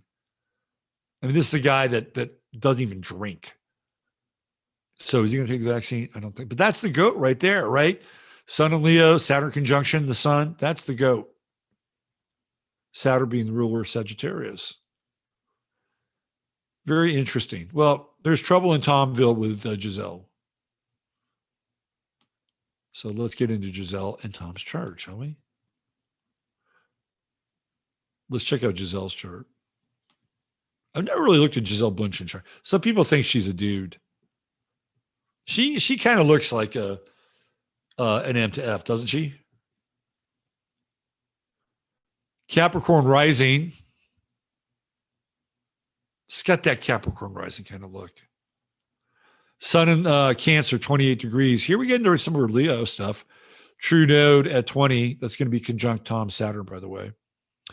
A lot of Virgo, Juno, Jupiter, Saturn. Clearly has more Earth than he does from here to here, plus the Capricorn rising. Chiron also in Taurus. And she's got the true node conjuncting Chiron right now. And Uranus retrograding.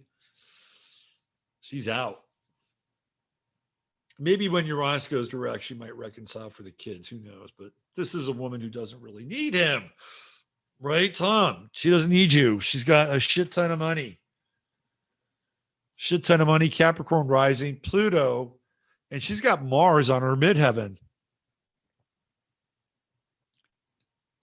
Even though it's in Libra, and she's got what, a Sun Mars square. This woman's got a temper, especially the Sun in Cancer at 28 degrees. A little moody, right? Square Mars.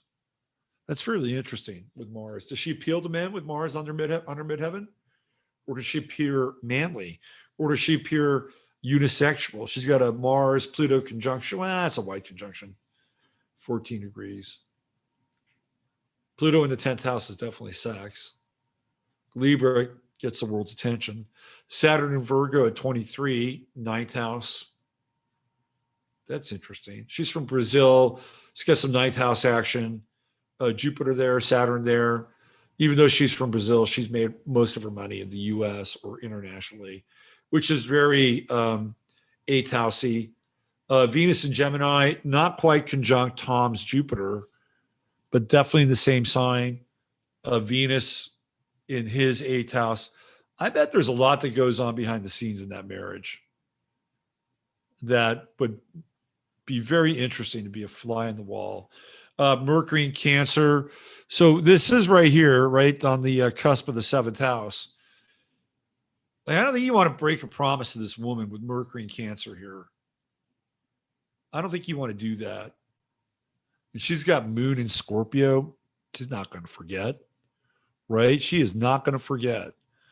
And that Moon is in square with her Sun. You fuck her over with Moon in Scorpio.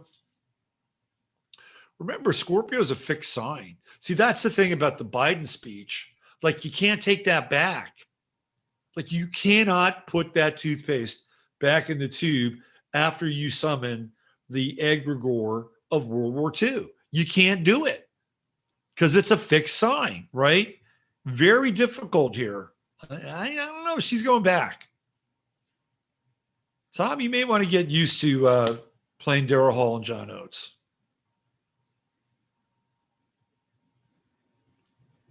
Saturn Venus square. I've got a storm going on down here. Usually people with Saturn Venus squares last in relationship. Right here. Usually they do. So for her to boogie out of that relationship, you know he fucked up. He totally fucked up. True node in Leo, right? 8th house, money in the 8th house. South node in Aquarius. Saturn is right here on her south node. And it's like, okay, we got limits here. We got limits, TB12. And Pluto in her first house opposing her Sun. So external circumstances with Pluto in her life are transforming her and what? Her relationship. Because that's where her Sun is. I'd be very surprised if they patch this thing up. Especially that Moon in Scorpio. That South node is coming through, right? Does she have any real weakness in this chart? What's going on with Neptune? Venus-Neptune opposition. That could be a little wishy-washy. Neptune, Saturn square. Maybe. But with that moon in Scorpio squaring her sun, she might stay in Costa Rica for a while. All right, let's look at their synastry. Okay. Here we go.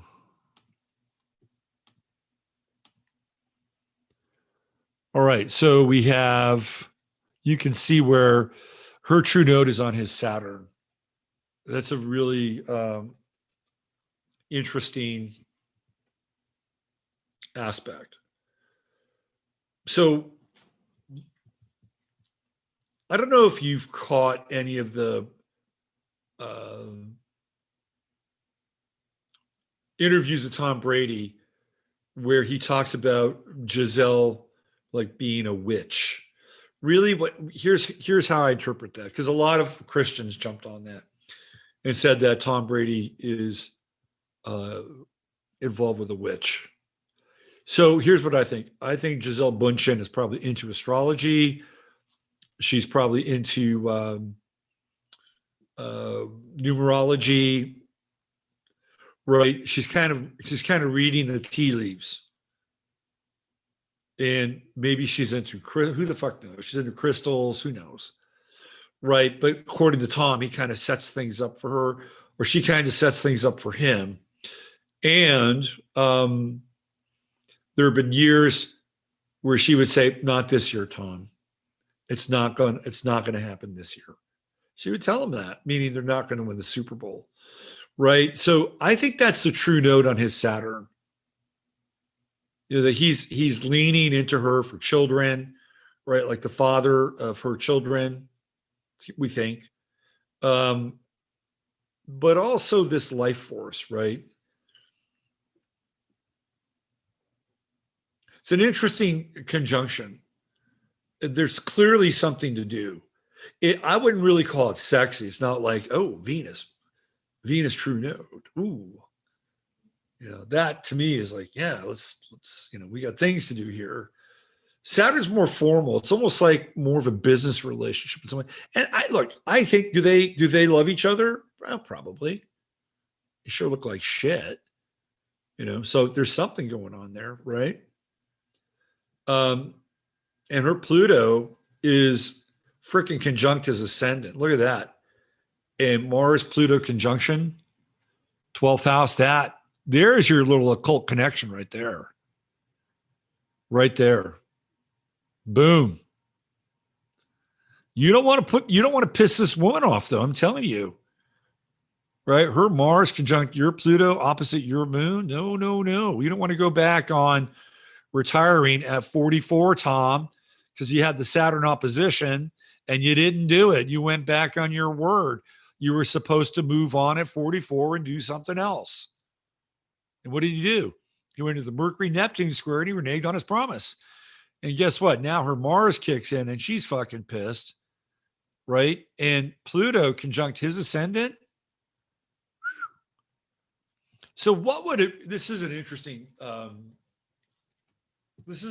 discussion. What would a divorce of Tom Brady and Giselle Bundchen look like?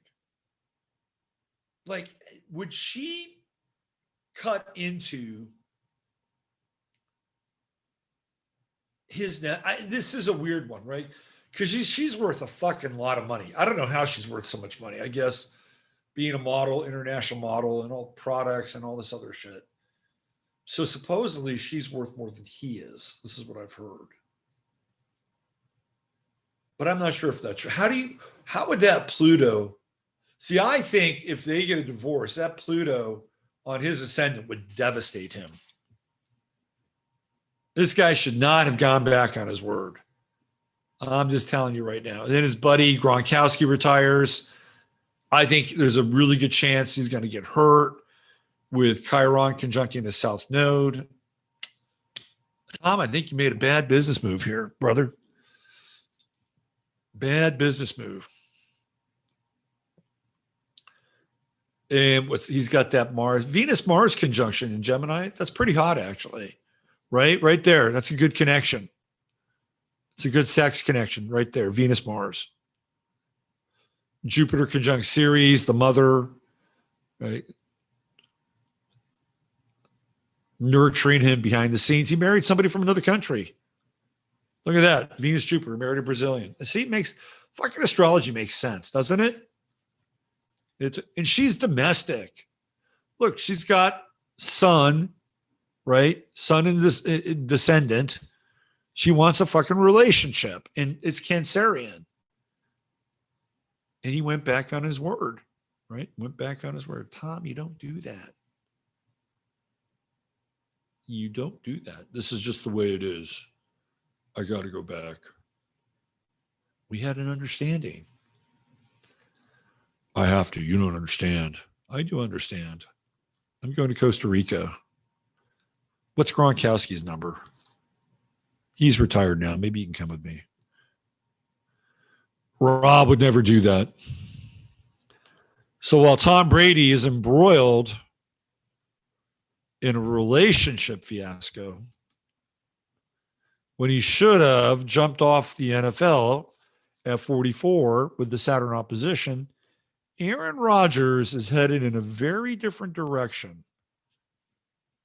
Aaron Rodgers has an incredibly unusual chart. So in astrology, we're for a minute here, we're going to disregard Chiron just for a minute. And in astrology, there are 7 types of charts known as the Jones types. And Aaron Rodgers has a cluster chart right there. He is here for all intents and purposes to learn about these 3 aspects of his life more than anything, right? Work, Mars and Libra. He's working. That's what he does, works. Venus, relationship, right? In the 6th house of a relationship to his work, but also conjunct Pluto here, the transformational power of relationship. And he's got his own witch, who I think he met through, what's his name? The guy from Austin who hangs out with Joe Rogan. The shamanic crowd. Another moon in Scorpio. It's like Giselle Bundchen. Maybe Aaron Rodgers and Giselle Bundchen. Oh, wouldn't that fucking piss Tom Brady off? That would piss him off so much. Giselle Bundchen and Aaron Rodgers, now an item. Ooh. All right, let's get a little more serious here. I think Aaron Rodgers is a sleeping giant. Now, you've been waiting all night for this, Sagittarius, because look at this. Sun-Uranus conjunction. Aaron Rodgers, you don't tell Aaron Rodgers what to fucking do. You don't do that. Doesn't work that way, right? This guy's he's a Sag. Uranus conjunction. He will follow his own way and his own path. This is a guy who's alienated from his own family. Won't talk to them. Although apparently that's changing a bit. And here's the South Node, right? To me, Aaron Rodgers is the sleeping giant. It's like he's awakening to his potential. Here's a guy that said no to the jab, told the NFL that he was immunized, that he is allergic to PEG, polyethylene glycol. He nailed it. Couldn't take the J&J jab because they had pulled it. So he went to his homeopathic and functional medicine doctor. Well, who's that guy? Is it Aubrey Marcus? Is that who he's hanging out with? Anyway. And he said, look, we can give you the homeopathic remedy for this. How do you feel about that? Well, that's good. I don't want to take this jab. Right? So he wasn't really lying. He said he was immunized. He told the NFL that he gave the NFL like 500 pages worth of stuff, like facts, data. I'm allergic to PEG. And they said, no, you got to take it, brother. And he didn't do it. He stood by his guns. He's got Mercury conjunct the galactic center. He is listening for the signal emanating from deep space within him, right? He's got a Mercury-Neptune conjunction. Aaron Rodgers is fucking intuitive, right? And he has to sort things out with that Mercury-Neptune conjunction. He has to sort it out. He has to sort things through. I think he's like, and again, I'm not here to, put people on a pedestal, but this is a guy that's waking up, right? And what caused him to wake up? Right there. Chiron, 29 degrees. And where did we see that true node kick in? Kicked in last year, right? When he was going through all this fucking bullshit around the vaccine and COVID. This Yod woke his ass up, right? Yod with Neptune, right? The inconjunct with Neptune and Chiron. And what else? Pluto, 29 degrees, retrograde. He's like, fuck that. I'm not going to do this. I'm not going to risk and jeopardize my health, right? It woke him up. The true node was on his Chiron. So this is Aaron Rodgers, like incarnational moment. Another guy with not a lot of earth in his chart. It's not there. He's got Taurus rising, Chiron, anaretic degree, retrograde. It's like he's supposed to remember something, right? In the first house, he's supposed to remember, why am I here? Why am I here? What am I supposed to be doing here? And then boom, the true node wakes him up. Kicks in with Neptune. Oh, you lied. Kicks in with Pluto. No, I did my research.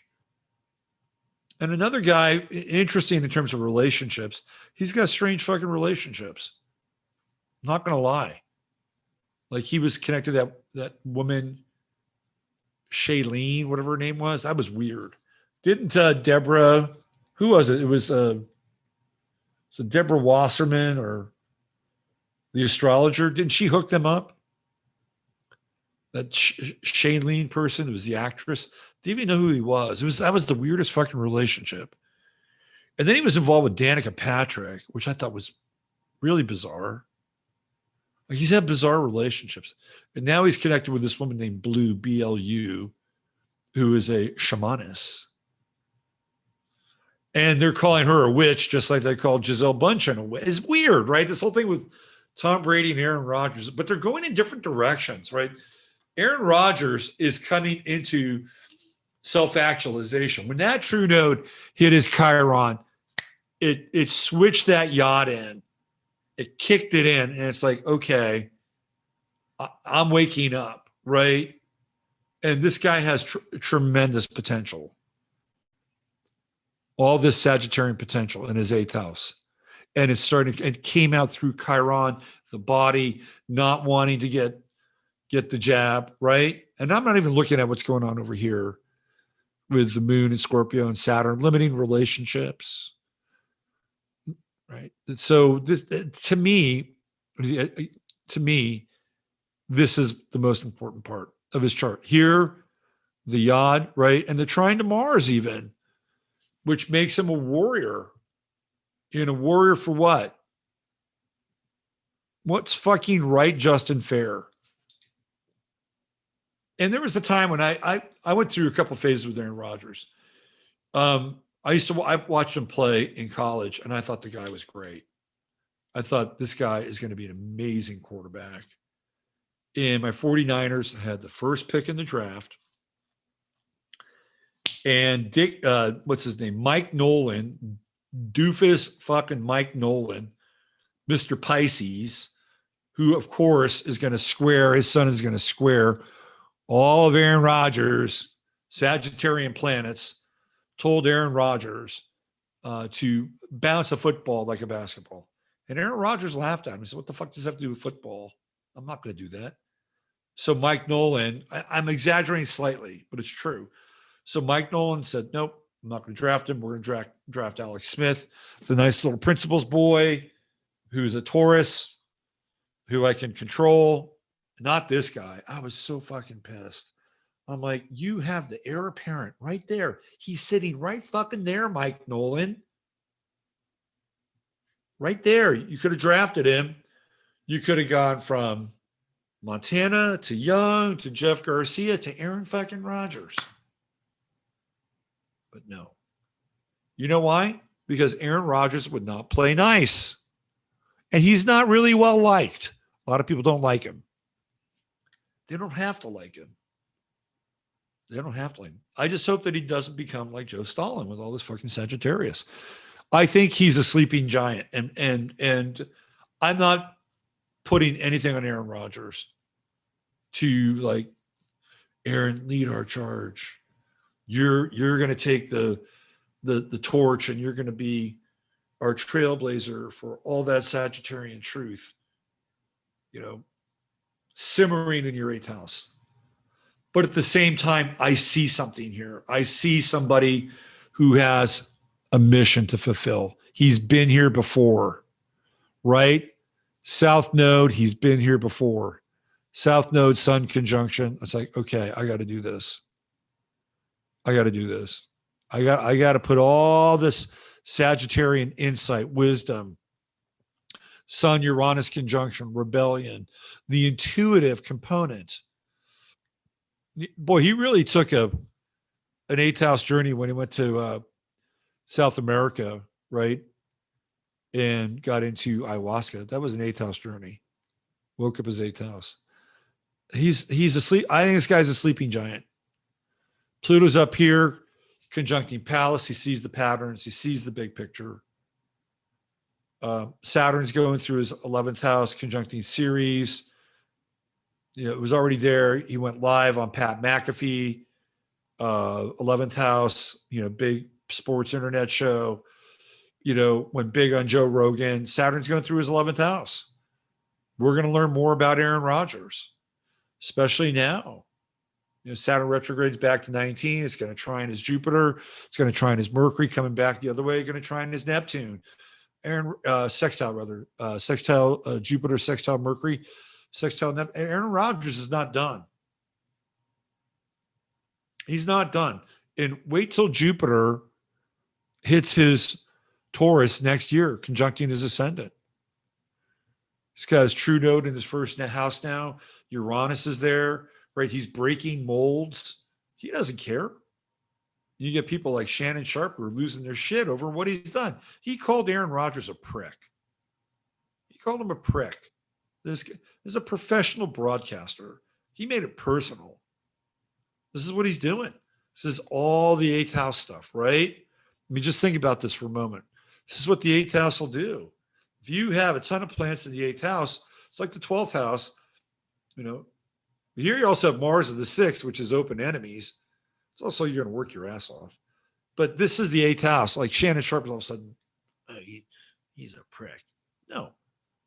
You're just being triggered by the authenticity of all the Sagittarius coming out of his eighth house. You can't handle it. You know why, Shannon? Because you're a phony. That's why. You're a phony. And he's showing you what somebody who is waking up and is doing his best to be authentic is all about. People hate that. That's what's going on with him. Projection. Anyway, I'm not here to turn Aaron Rodgers into Jonathan Yee, but this guy's waking. I can tell you right now, he's waking up. He's got a mission, and he's here to fulfill that mission. This is the time, right? This is the time. This is when it's happening.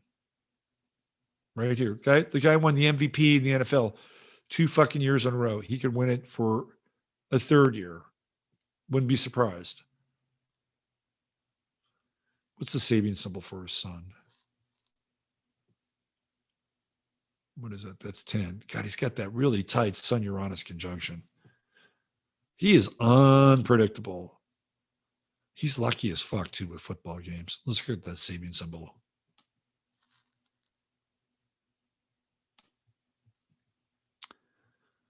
Let's see. Sabian symbol.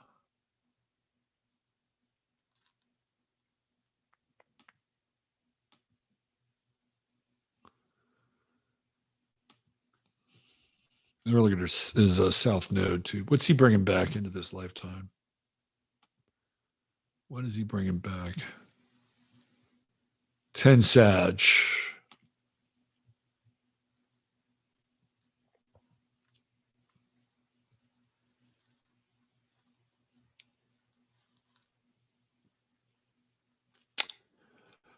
A theatrical representation. Here, we'll go through these.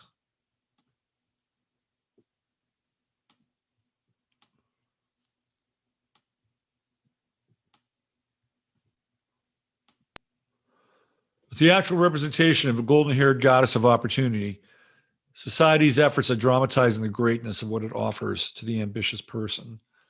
Civilization as a process demands the goading of individuals to spend their vital energies in the pursuit of achievements, which, while fulfilling the individual's ambition and greed, nevertheless generates various forms of what we call progress. This sequence of symbols mainly refers to the drive for advancement along human, all too human paths of growth. This is the last symbol of the 50th fivefold sequence. We see in it how socio-cultural forces operate by dramatization and propaganda. The result is all too often a process of forced growth.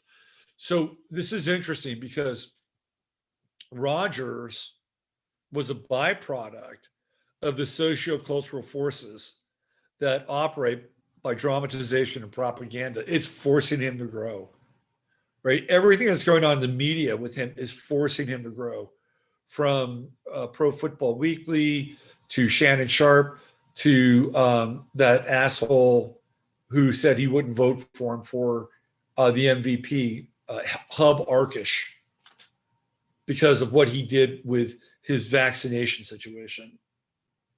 All these people are forcing him to grow. That is really interesting. Okay, what's his, let me see his South Node, because that's what he's bringing back. His South Node is at 16, Sagittarius.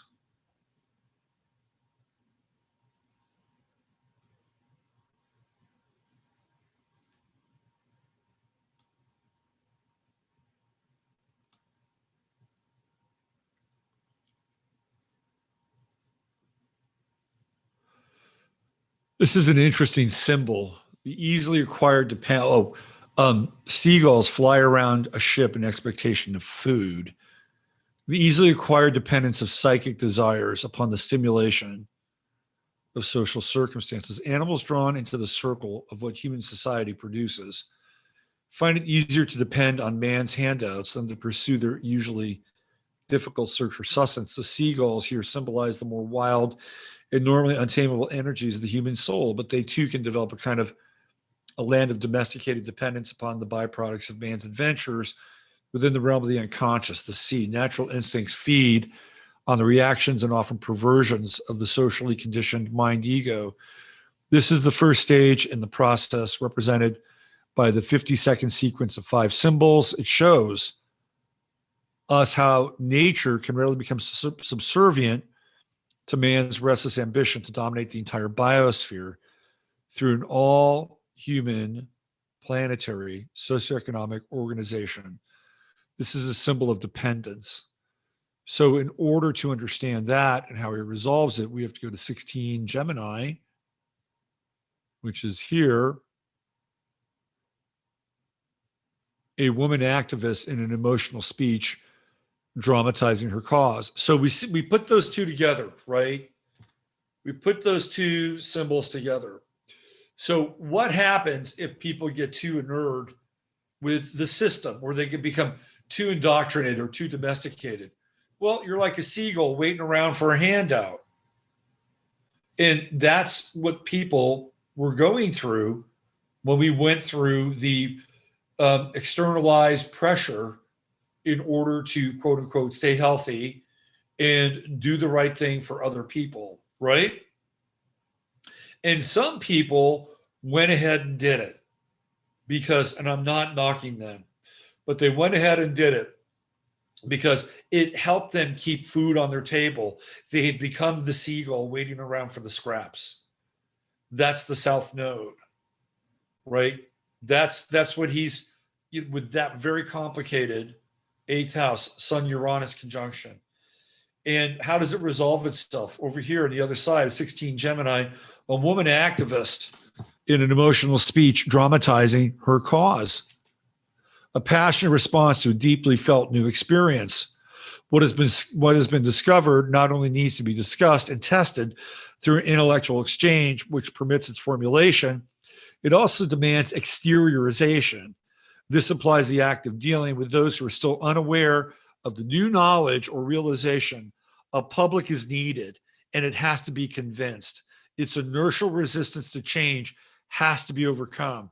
This usually requires an emotional dramatization of the issues at stake. Here again, as at the very start of the cycle, Aries 1, a woman is depicted, which means a person depending upon feelings and fiery images to sway the receptive public. This is the first stage in the 16th fivefold sequence in the cyclic process. We're dealing now with the exteriorization of the emotion of the original impulse, the emergence from the vast ocean of potentiality, which constitutes human nature at all levels.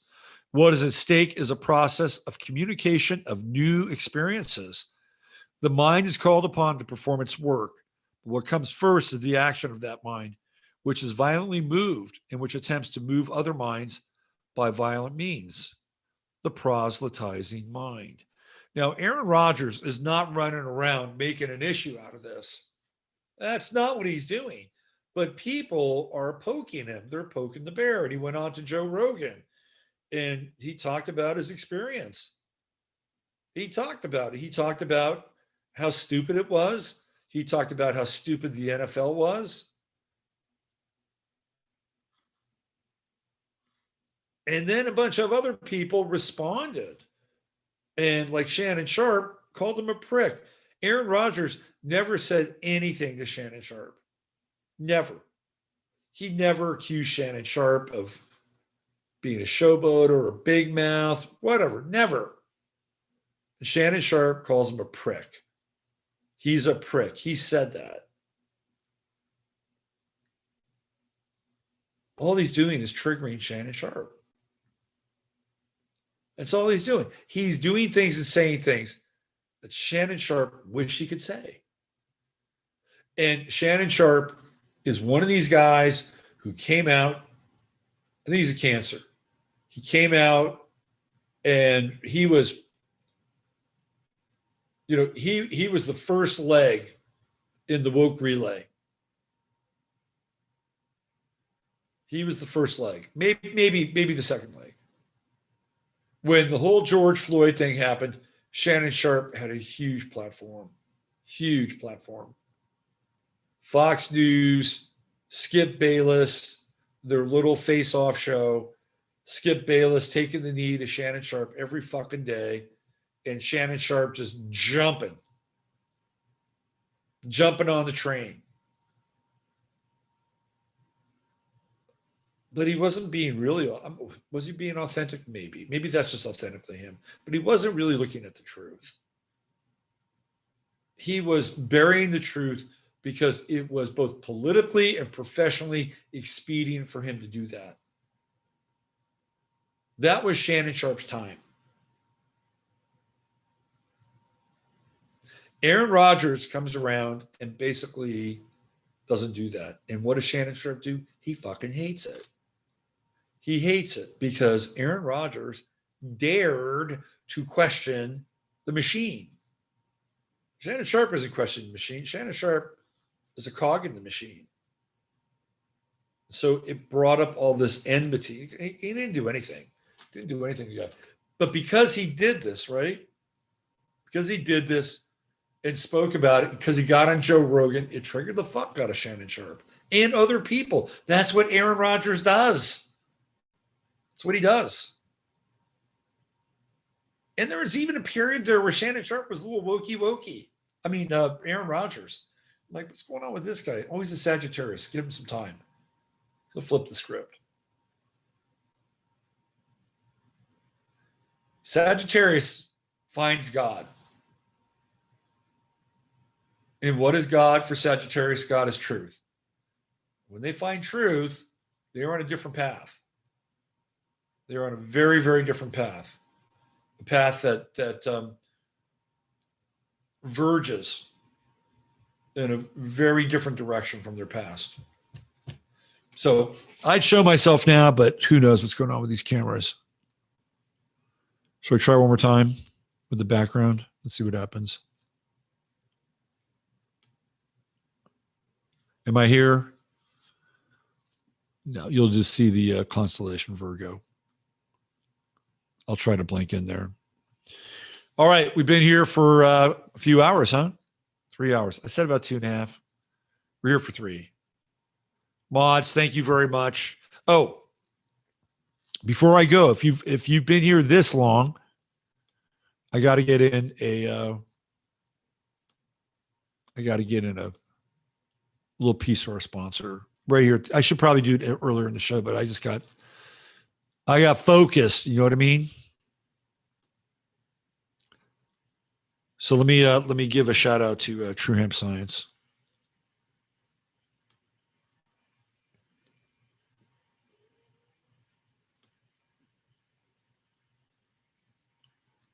So True Hemp Science. Oh, look at that. Now I'm tripping. Look at that.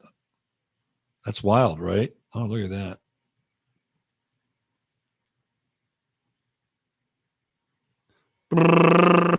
Let's go to True Hemp Science.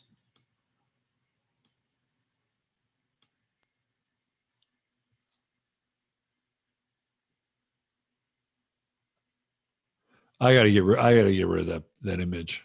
It's probably way too distracting. Sorry about that. I don't want you tripping out on me glitching into another portal.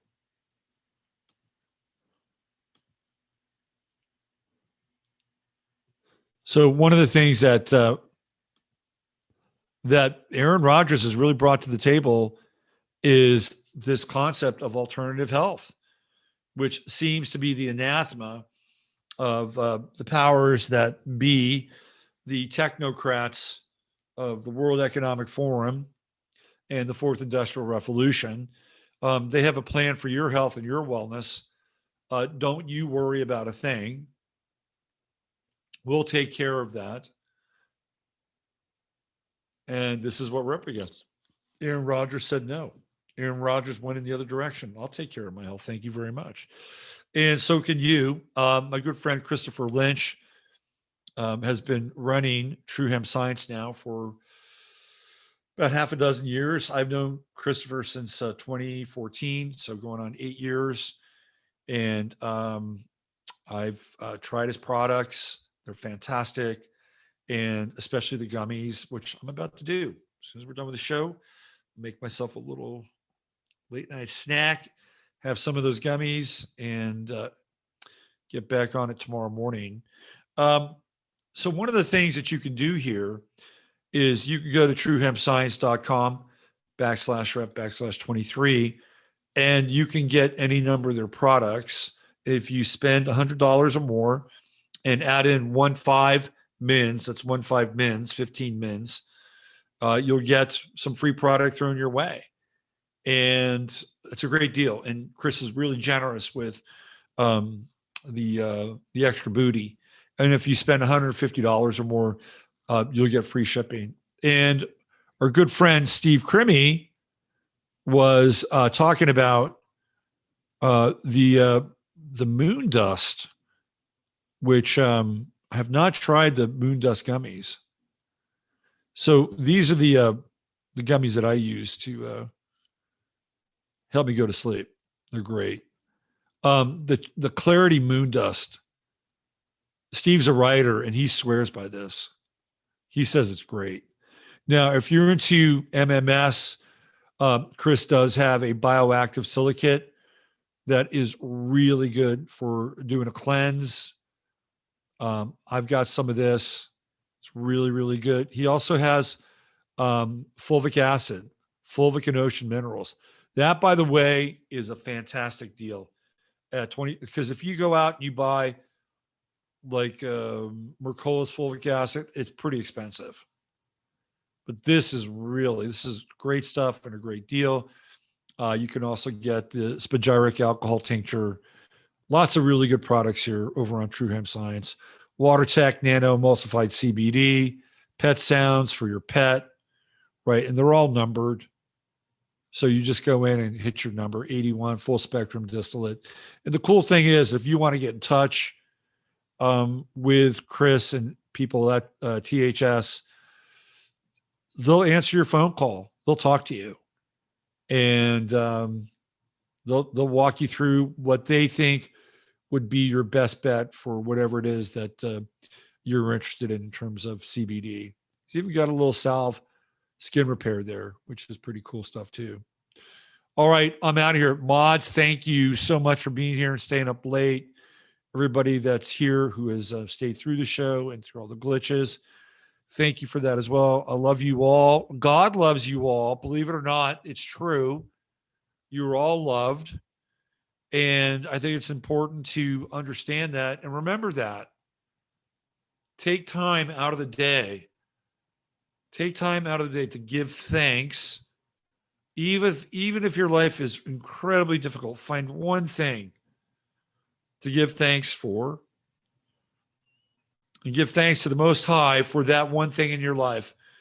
And that you are absolutely and utterly blessed with that one thing, whatever that thing is. Whether it's a sense of humor, whether it's a loving partner, whether it's a pet that has your back, whether it's your health, whether it's a good friend, whether it's a community, whether it's a gift that you could share with the world, give thanks for that thing, and give thanks from the bottom of your heart so that you can bring that into the world every single day, because that's what we have to have in our world. We have to have love in our hearts and laser beams for eyes. And if we can bring those two things together in each and every one of us, and in our I hate to use the word collective, but in our family, in our greater family, there's nothing that can stop us. Absolutely nothing. And remember too, that in this world that we're in, where it looks like things are incredibly daunting, and you know what? Not going to lie, they are. There are some serious challenges ahead of us.